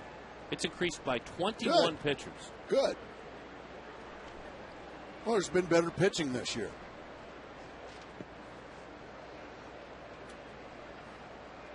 I firmly believe, and I think this is a good thing, I think umpires are calling more strikes this year than in the past. You've said that several times. You started to not look up any numbers, just talk to players, a little straw poll, and you're getting what kind of response? They're agreeing. They see, especially called thirds. I don't know if we ever looked that up, but I'm seeing a lot more called third strikes this year than I can remember in a long, long time. 7 strikeouts already for Hudson. Make it 8. Fastball up and in. That is 8 strikeouts. 90% of Hudson's strikeouts in the big leagues this year are swinging, which is not surprising. You've called it a swing and miss fastball. I mean, league average is 75% of all strikeouts. He's 9 out of every 10. Well, it's been fun to watch him work. Now, this guy can just deal. With the Diamondbacks, 3-1 with a 2.12 ERA and 4 starts coming in. He has pitched deep in every game as a Diamondback. This is now start number 5. Again, came from the White Sox in the Edwin Jackson trade. Fastball beaten. Don't forget, join us after the ball game. Todd Walsh hosts it, and they put a lot of good hard work into it. It's the 10th inning. Beyond the box scores today after the game, so quick. Stay right here with us. Brought to you by Quest. Fastball, got it. That is 9 strikeouts for Hudson, and again, excelling as a member of the Arizona Diamondbacks. Good to have him in town. Not only part of the future, but part of the present.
In our tape room today, always have a great tape room. Network editors.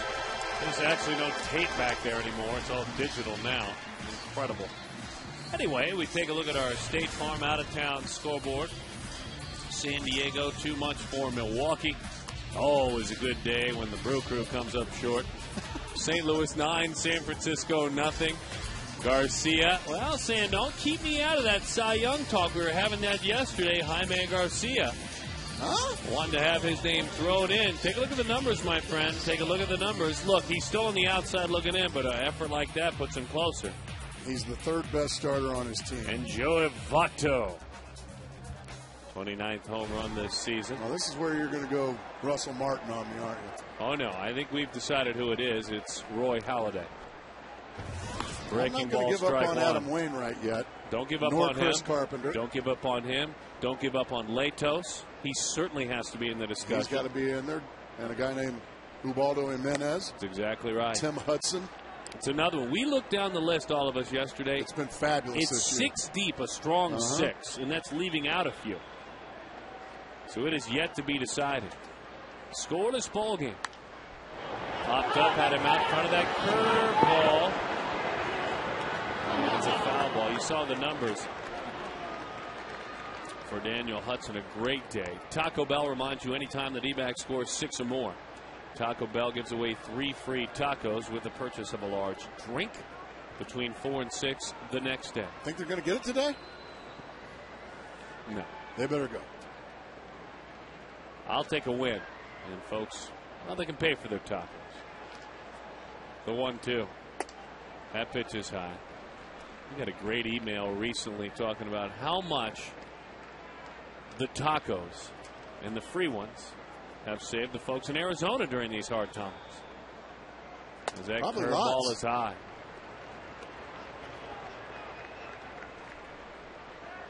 My good friend, Chef Steve Geldke over at Montera up at Westworld wondered how much had been saved.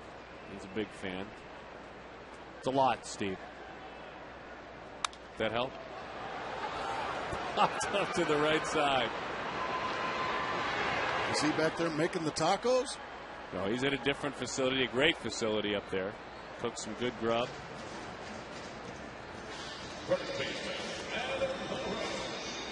The other thing when you've saved on all those free tacos throughout the year is you can hop online. You can go to dbacks.com and you can find any gift for Christmas time.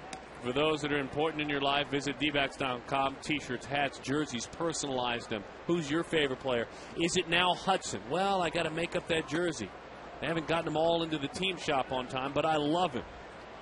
Go to dbacks.com. A Hudson jersey would be a great Christmas gift, and it's right around the corner. Well, it's not. 1-1 the count. Chassin has retired the last 11 D-backs. Yeah, this one kind of turned into a pillow fight, hadn't it? Yes, it has. I mean, not only a shutout, no base runners. Both pitchers just absolutely mowing the opponents down. The 1-2. Just got a great email. Drop us a note, by the way, foxsportsarizona.com. D-backs page, and then email the booth. Steve in Chandler says, it looks like we're heading into Jack Link's territory. Oh, I like it when Randy Macho Man Savage comes and takes over for extra innings. Swing and a miss. That's strike 3.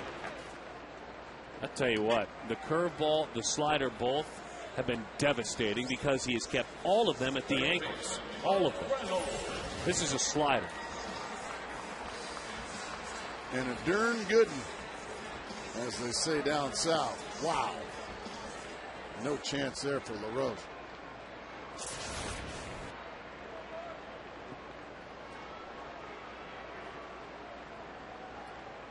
Here is Mark Reynolds. Just got a note, a fan who knows you love Kachinko says, how about Cachapo? That's terrible. That's Rob in Sedona. Rob, I'm sure you're a wonderful guy and looking forward to meeting you someday, but we're not going to say Cachapo. I just like hearing you say it. The 1-1. 2-1 the count. Oh, boy. All right. I feel lightning in a bottle here, Darren Sutton.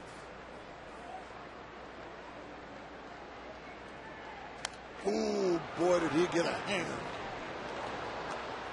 2-2 the count. He'd love to see this one again.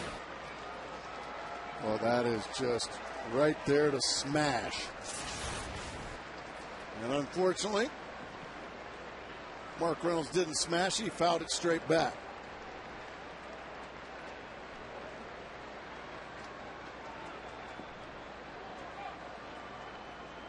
Who joined us earlier, Savannah Brannon, our kidcaster, said that chap can play some third base. Speaking of Mark Reynolds. Tough time with that curveball, though. Cachapo.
Terrible.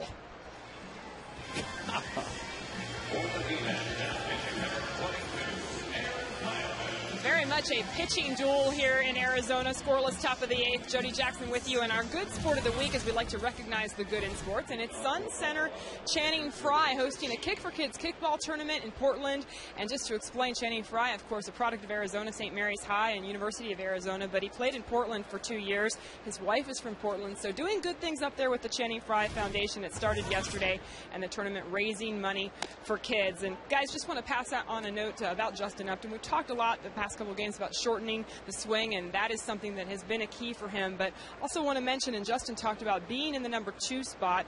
Kirk Gibson did that in the second game of the Cincinnati series, and he's 7 for 17 the last couple of days, not counting today, in that role. And he said it doesn't change his approach, but what it does is he's seeing better pitches with Kelly Johnson behind him. Obviously, Kelly Johnson having a terrific year. And the other thing, though, that Kirk Gibson notes is the cage routine that he and Chris Young are into right now. They know each other so well. He feels that their relationship and tweaking their swing and getting together with Jack Howell, that's really been the biggest thing this last week or so. Good stuff. Thank you very much. And Channing Frye. Good work in the community.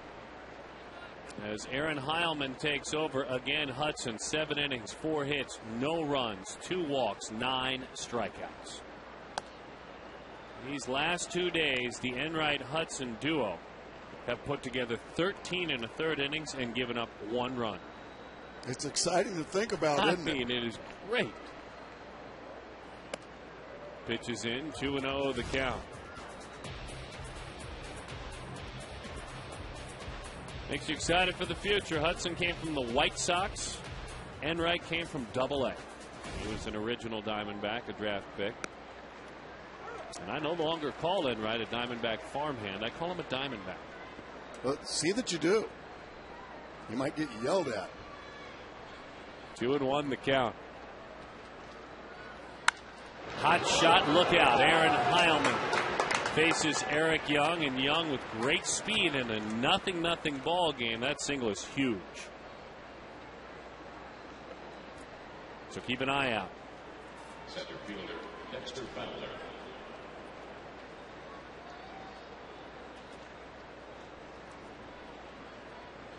And then there's the bullpen, the other side of the story. A couple of games, and then this ball game as well. Arizona has allowed 99 stolen bases against, the third highest total in the National League. And so there's strike one. Thrown out 22% of those who attempt to steal. League average is 29%.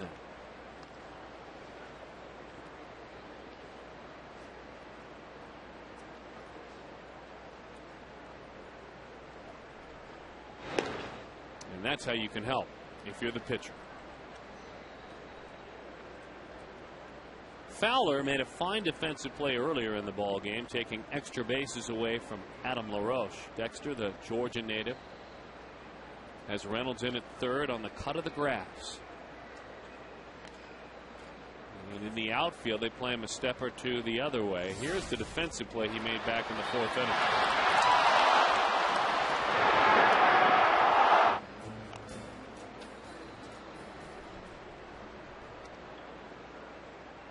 Got up, was all right.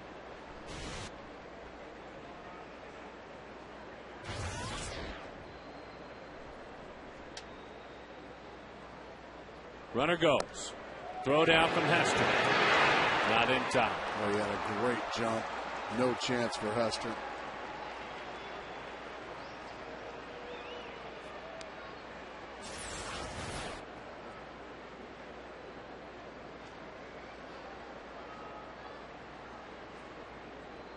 So now they'll talk about it, switch the signs up. Stole that one on the pitcher. Aaron Heilman in his career, 40 stolen bases allowed, just 9 thrown out. So below league average when he's working on the bump. He's got to make sure Eric Young stays at second base. And that's up to Kelly Johnson and Stephen Drew to keep him close. Looks like they're playing Fowler to pull. So really it's Stephen Drew's job to keep Eric Young Jr. close.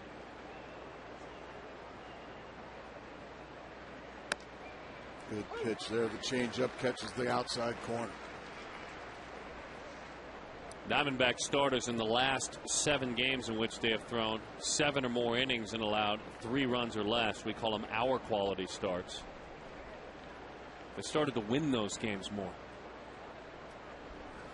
Pitches up and in, 2-2 the count. In their last 7 games with those numbers, they're 5-2. That wasn't the case for a majority of the year. The first 24 that they pulled that off, just 11-13. They were the only team below 500 in starts in which you had 7 or more and 3 runs or less allowed. Hot shot into center field. The stolen base come on down, and the Rockies lead it by a score of 1-0. Well, we say it all the time, Darren. Go! I'm sure the Rocky hitters are saying anybody but Daniel Hudson. Yes, and they responded as if they were saying it literally out loud.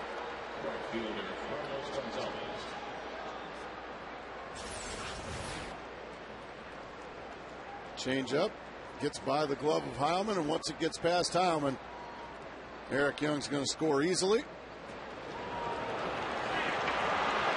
The Rockies draw first blood, although it took 8 innings to do it. I would imagine Fowler going to be on the move sometime soon as well. Changeup is outside. The 3rd consecutive day in which Aaron Heilman has worked. And to take it a step further, he has worked 4 of his last 5. There you have it. The game against Cincinnati where he threw all those pitches, he got knocked around pretty good. Otherwise, 2 perfect innings against Colorado.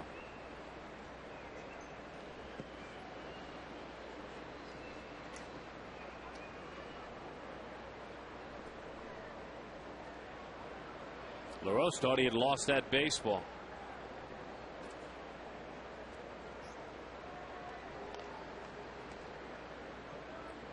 Or he wanted Fowler to think that he had thought he had lost that baseball. Well, I think he whiffs it, but it gets Fowler right in the rib cage area. Well, of course, where he dove earlier. Change up. 2-0 the count to Gonzalez, former Diamondback farmhand.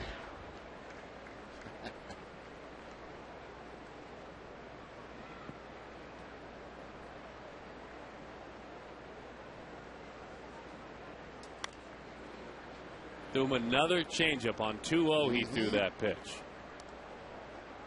And Gonzalez had committed. He was looking to drive a fastball out of here.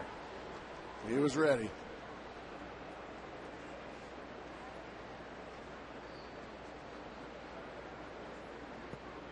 Six hits for Colorado, 2 for the Diamondbacks.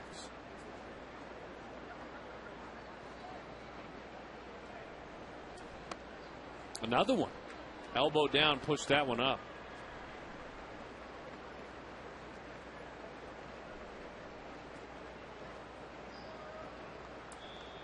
And that phone, you could just hear it ring down in the Diamondbacks bullpen. Feeling uneasy with Heilman.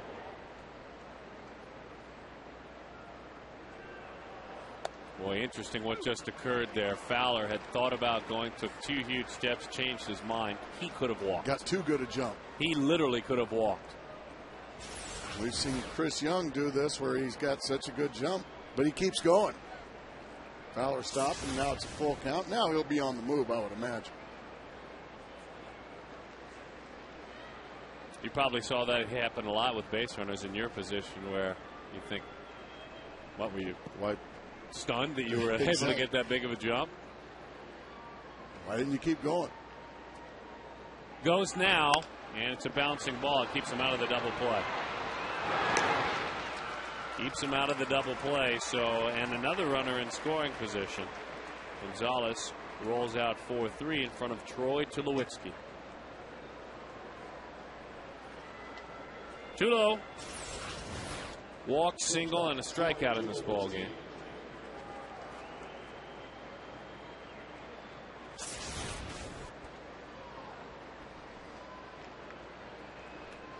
Missed time with a fractured left wrist. 33 games to be exact, hitting almost 350 since he has come back.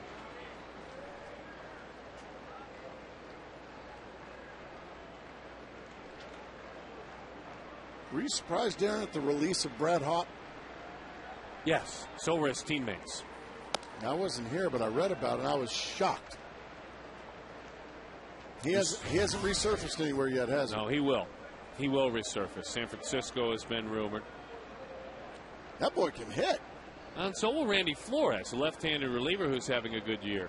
They'll both resurface, I would imagine, in pennant races. And Hawk has had, with regard to his career numbers, a down year, but he is less than a year away from receiving MVP votes. Yeah. Guy that drove in 100 consistently. And was there any explanation? They weren't going to pick up his option. And at this point, they wanted to get a look at Seth Smith every day to make some decisions for the winter. Also had a pretty healthy option. So they opted to let him go. Now, you hope for Hawk. Maybe it works out real nice. Yeah.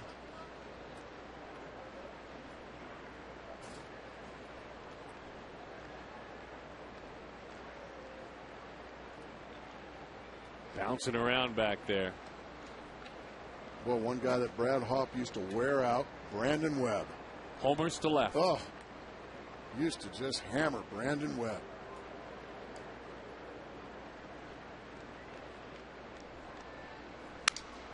Broke his bat, ran that one in. But the Colorado Rockies come up with one very big run. Speed of EY, the bat of Fowler, 1-0.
American Mercury on this Family Sunday brings Diamondbacks baseball into your home. And certainly glad you are joining us. Rally cap time officially. Turn those caps around. If you're swimming outside, go get yourself a cap. Go ahead and pull it on into the pool with you if you're watching us outdoors. Rub a little pine tar and rosin, get those bats going. I like when you get a little pine tar, put it on your glove before you go out and pitch. Oh, so you like cheating. Well, hitters are allowed to use it. Gerardo Parra. All right. How about a little offense, Darren? Diamondbacks already have 2 hits. How about a little offense? Todd Helton is at first base. Clint Barmas is at second base. Run prevention is now the order of the day for Tracy, up 1-0. Chacin, you want to talk about a guy who has managed this ball game? 93 pitches as he works here in the 8th inning. He's giving up nothing. The last hit was by Adam LaRoche in the 2nd inning. And it's that breaking ball again, a slider, and it is topped to Todd Helton. So Parra is erased. Join the D-backs for the 12th annual Hispanic Heritage Day on Saturday, September 4th, presented by Budweiser. Plus, be one of the first 15,000 fans and you'll take home a Miguel Montero bobblehead, courtesy of Subway. Call 602-462-4794 or log on to dbacks.com/giveaways. Miguel Montero. He's got a bobblehead coming. Yes, he does.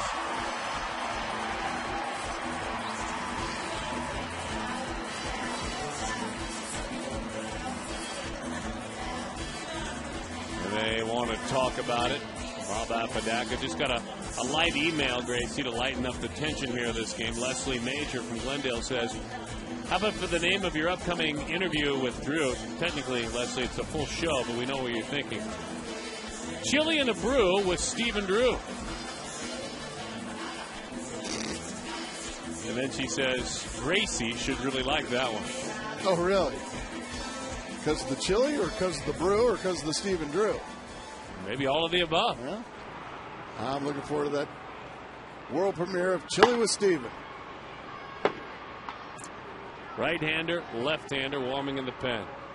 After the visit from Bob Apodaca, Chacin back to work.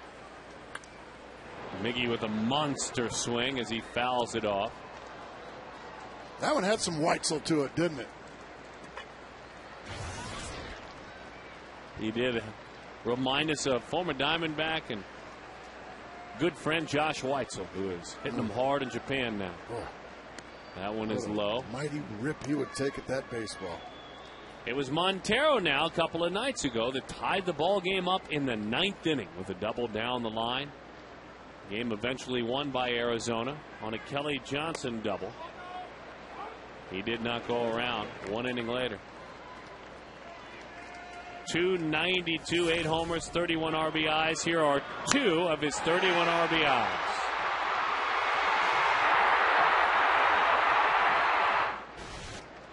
The 2-1. Miggy goes the other way on a line, but there to make the play is Seth Smith. Right idea if you're Montero. That's a Miggy approach, but Smith was ready for it.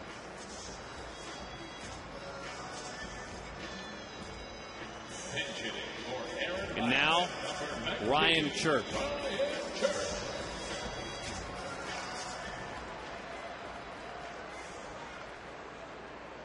.98 pitches, Aaron Heilman. Looks on, Sam Demmel warming in the pen. Breaking ball is high. He has only hung a handful of pitches. That one too high to get hurt. Fastball, line drive, base hit, center field. Church and the Diamondbacks in business. And good to see. It's always good to see for Church, let alone his team, as he hopes to rebuild his career. It's going to be interesting to see if Jim Tracy stays with Chacin, because Stephen Drew is coming up, and he's hit the ball right on the button 3 times here this afternoon. You're on to something.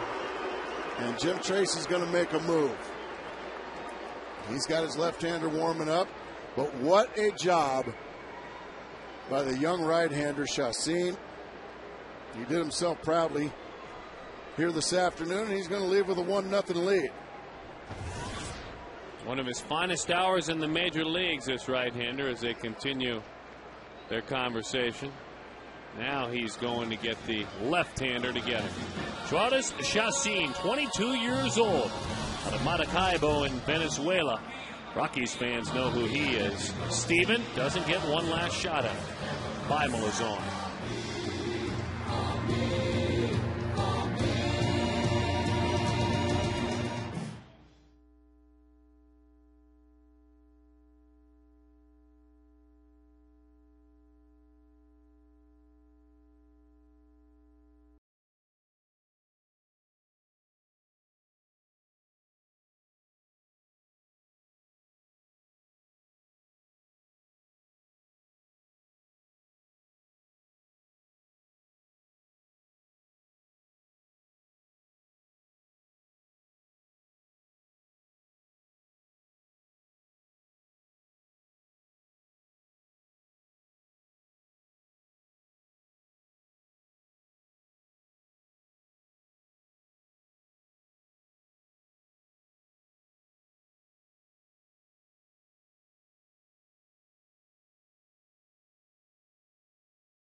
He hands his baseball off to the bullpen. 7 2/3, responsible for Church, who is out there. 9 strikeouts. We told you, 11 strikeouts per 9 innings in his first 3 appearances against Arizona. He kept up that pace. Now, Joe Beimel, veteran left-hander against Stephen Drew. Just like that, go ahead, run at the plate, and Stephen Drew, he swung a very good bat today. He doesn't have anything to show for it. He's hit the ball hard 3 times. Just in case, Church driven back to the bag. Beimel has inherited 28 runners this year. Only 5 have scored, stranding 23 of 28. That's one of the keys here. Lefties hitting 140 against him. Drew hits just 190 against lefties.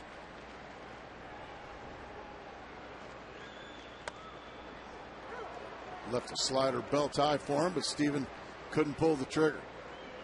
Had a base hit taken away in the 6th by Eric Young Jr. Hit a shot to EY in the 3rd, and a screaming line drive to center in the 1st. Kind of an unlucky day. Now he gets a tough lefty.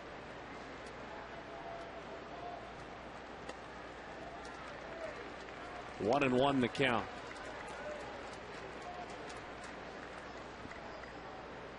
Maybe he gets one to go his way.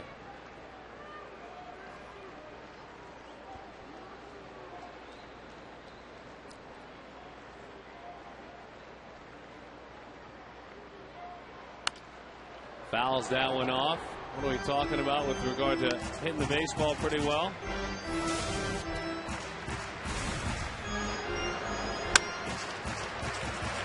Two hopper out.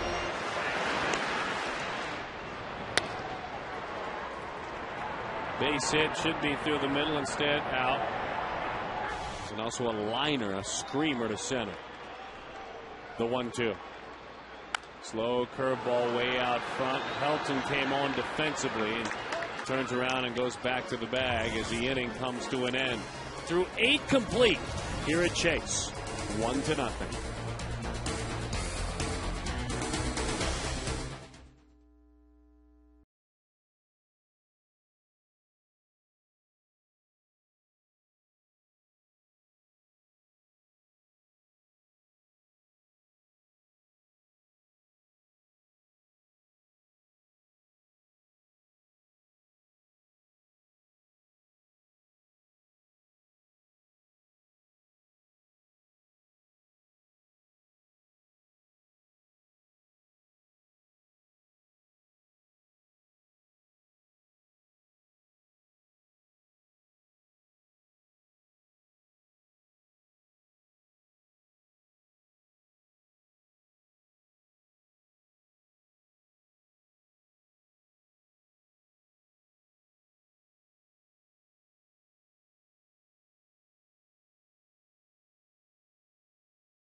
Energy All-Stars, plural, because they're both deserving. Gracie, Manuel Hudson, Joalis Chassin, both fabulous today.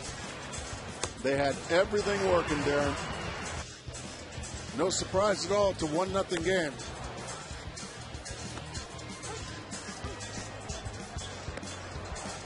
And everything very, very, very good.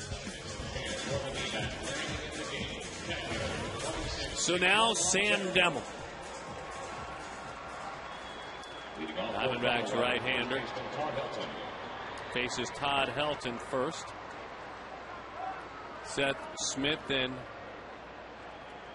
Ian Stewart. Helton got the start last night. Had a single, had a double.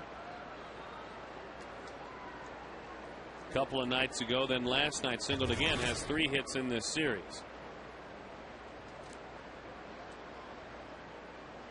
As that one is outside. 1,223 RBIs. A career .325 hitter. And his on-base percentage in his career, 100 points higher than that. Career.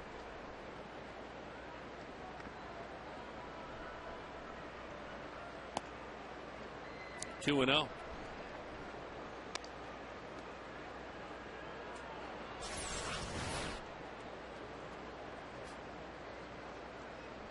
Lead arm starts, but he's got a good, strong follow-through as well.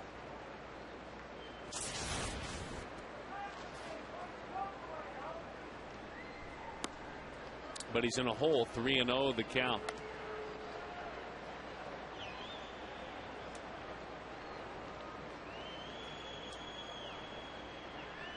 Those are some of the career accolades. He also has reached the 500 doubles mark. 3-1 the count. He's been looking around for you, Gracie. I found him today. Did you? This morning? Good. He's none too pleased that you were on network assignment. Outside, ball 4. I woke up this morning, I was in Baltimore. Oh, that's right. Taking a look at Miller Lite, what's brewing, off to San Diego. Well, you won't wake up tomorrow in San Diego. The club doesn't travel until tomorrow evening. Then it's the Padres. Looking forward to that. This is a great road trip with regard to playing teams that have a ton to play for. San Diego and San Francisco, and we'll be bringing you 5 of the 6 games. The day game in San Diego on Thursday we will not have for you. The governor will take care of you on that one. Greg Schulte and Tom Candiotti. It'll be on Sports 620 KTAR. It came at 3:30. Oh. That's not a more manageable noon or 1 o'clock game. 3:30 game.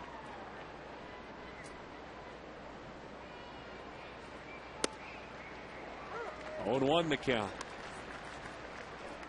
Don't like that 3:30 start, huh? What are you talking about?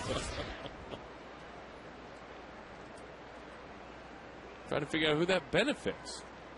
Not really a businessman special. Not in the daytime. You're going to get shadows there. Oh, they'll be terrible.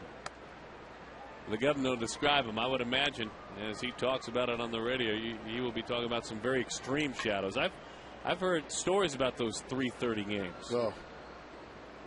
There's Not the much Gub. fun. Does a great job on the radio.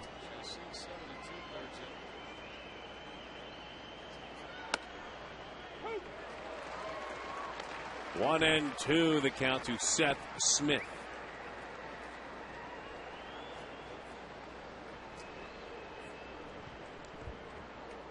Oh, he's got his bobblehead right behind him. I think I would too. Oh no. Oh no.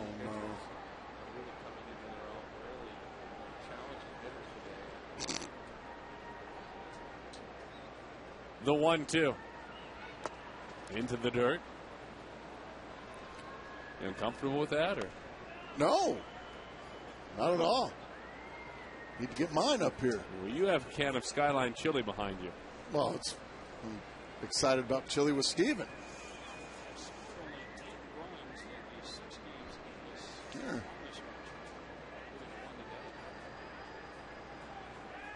The 2-2.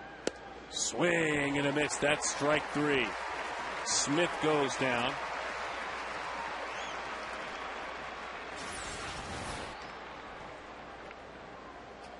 That's a nice sinking fastball right there. Yeah, there's your can of chili. Jeff allowed his scores in the wrap-up show. Right there. Chili with Stevens, Skyline Chili. Tell you about the upcoming road trip. Looking forward to it. He doesn't seem too happy today, and I don't blame him. I don't blame him either. He needs a, what is it, a 5-way with cheese and onions? 5-way with cheese and a governor bobblehead. He'll be right on schedule. Popped up, hanging up for a long, long time as that one finds the gap. On into second with a double. Boy, that ball had plenty of airtime, but neither the speedy Young or Upton could find it. So that's a very soft double off the bat of Ian Stewart. Now they're trying to add on. Well, we saw this the other night. The Diamondbacks were down 2. What felt like the whole game. This is what you're speaking of again. They had to have Stewart play the other way. Well, no, Young was on it. Maybe Upton really playing in the pull. But the entire game, Gracie, it felt like it was 3-1. And they were down. But the bullpen scored us inning, scored us inning, scored us inning. You could feel the energy for the Diamondbacks. And it kind of goes the other way when you have the bullpen, even if it's a run or two. By the way, risky business here. Pitching to Olivo with a pinch hitter and Melvin Moore on deck. I'm kind of thinking walk this guy and set up a possible double play. But they're going to pitch to Olivo, who's already had 3 at-bats. Nice pitch there. Back-to-back sliders from Demmel. 0-2 the count. You're looking for a strikeout. You have to get a strikeout. Infield is in, which means their range is cut down.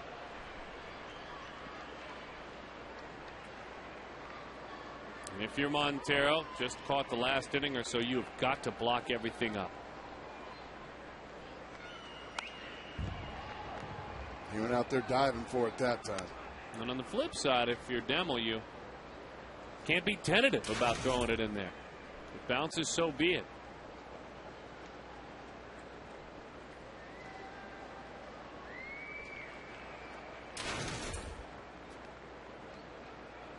Play back, you're saying we're willing to give up a run, which you can't do. Slider, strike 3. Good for Sam Demmel and good for Kirk Gibson. That's a gutsy play.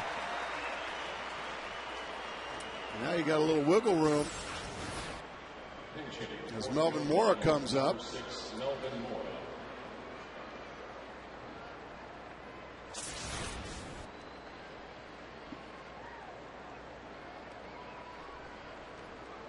The defense moves back with 2 outs. That plays just across the diamond. Arizona with 4 hits last night, 3 hits today. They'll need more in the bottom of the 9th. Now the pitch around.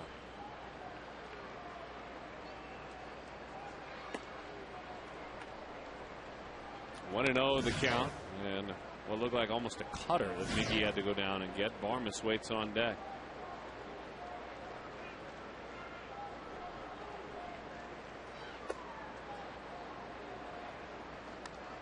I guess Gibby thinks that Clint Barmas, or what now is going to be Ryan Spilborghs, is a better matchup than Melvin Mora.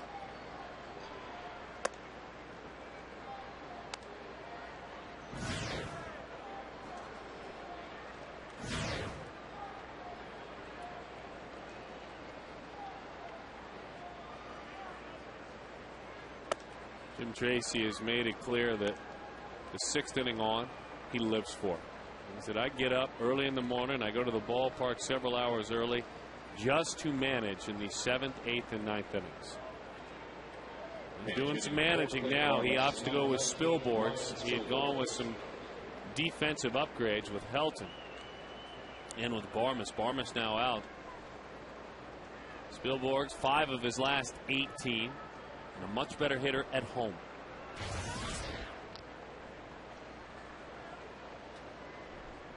He has done this very well, though. In his career, a .307 career pinch hitter, 39 pinch hits.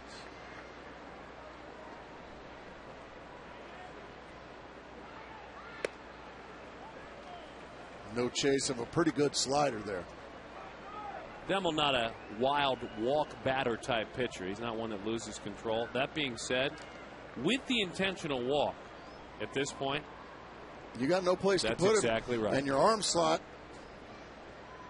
is just to that intentional walk spot. And you can see he missed badly with that one. Some pitchers do it very well, others don't, where you have to throw half speed and start playing catch again. Now, this is a turning point now. It's gotten to the point now, if you get through this, you create momentum. If you don't, well, you're going to be behind by 3 or 4 runs. 2-0. 2-1, bottom part of the strike zone. Ryan taking all the way. Heck of a pitch there.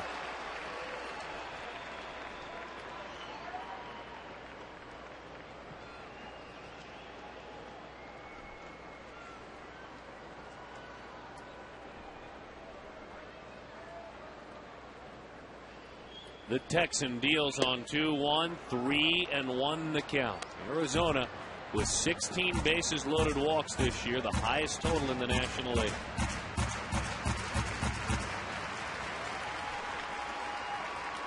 Now it's gut check time for Sam Demmel. We're about to see what he's made of.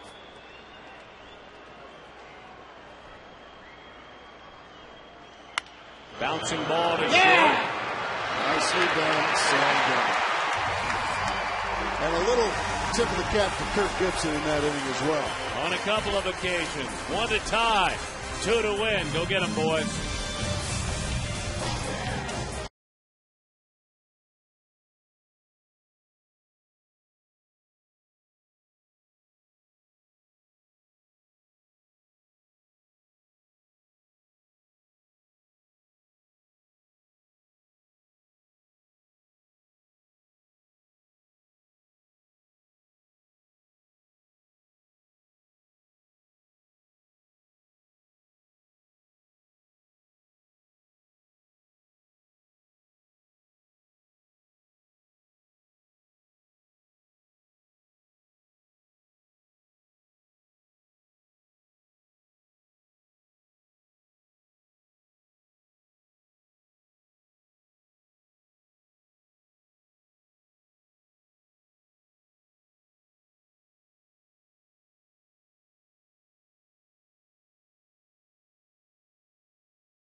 Houston Street on for the Rockies today. We go back, though, to Friday night when he gave up the 2-run double to Miguel Montero, which tied the game at 3. His 4th blown save of the season for Houston Street.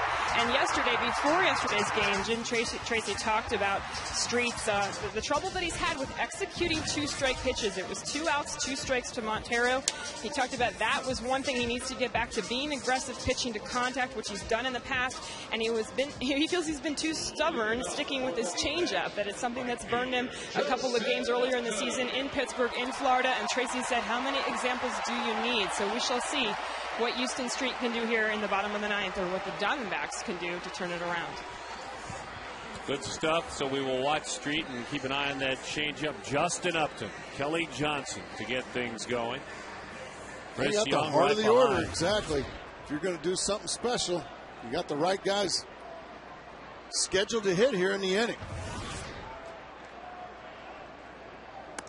Almost sidearm as he misses outside. 1-0 the count. Houston, in his last 14 times to the mound, has an ERA over 7. 13 runs allowed and 3 of 7 in save opportunities, blowing 4. Oh, Justin had his pitch, fouled it back.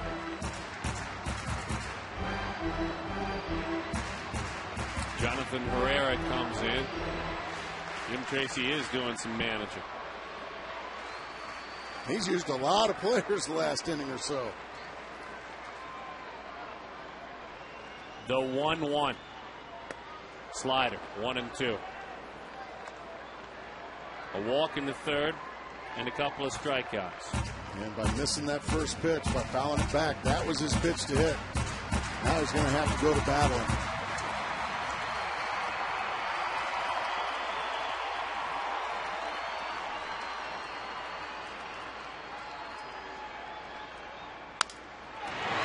Check swing roller on a broken bat. Herrera just into the game makes a nice play.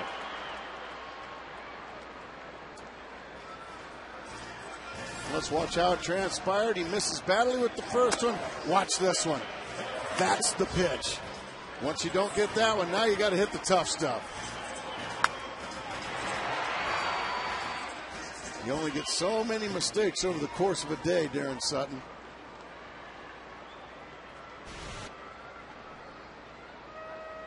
Kelly's the one who beat him the other night. The Rockies, that is. He sees it change up, pops it up, coming on in to make the play is Fowler. So Johnson goes down on a changeup way out front.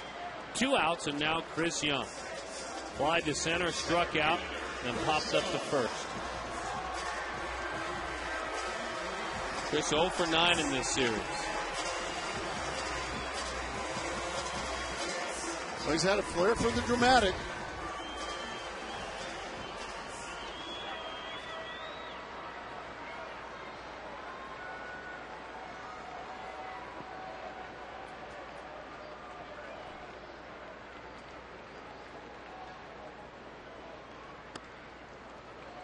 One and 0 the count. That one sails outside. Diamondbacks taking the first 2 games in this series. Getting well-started games in the final 2, and a well-pitched game out of the bullpen in the first game. Ian Kennedy a little bit more human. Outside, 2-0 the count.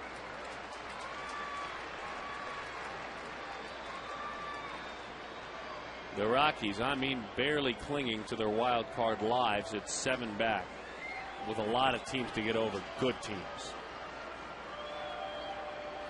2-0. 2-1. Beautiful pitch there on the outside corner at the knees.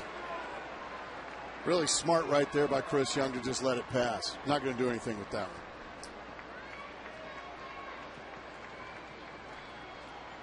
Daniel Hudson with a lights-out start in this game.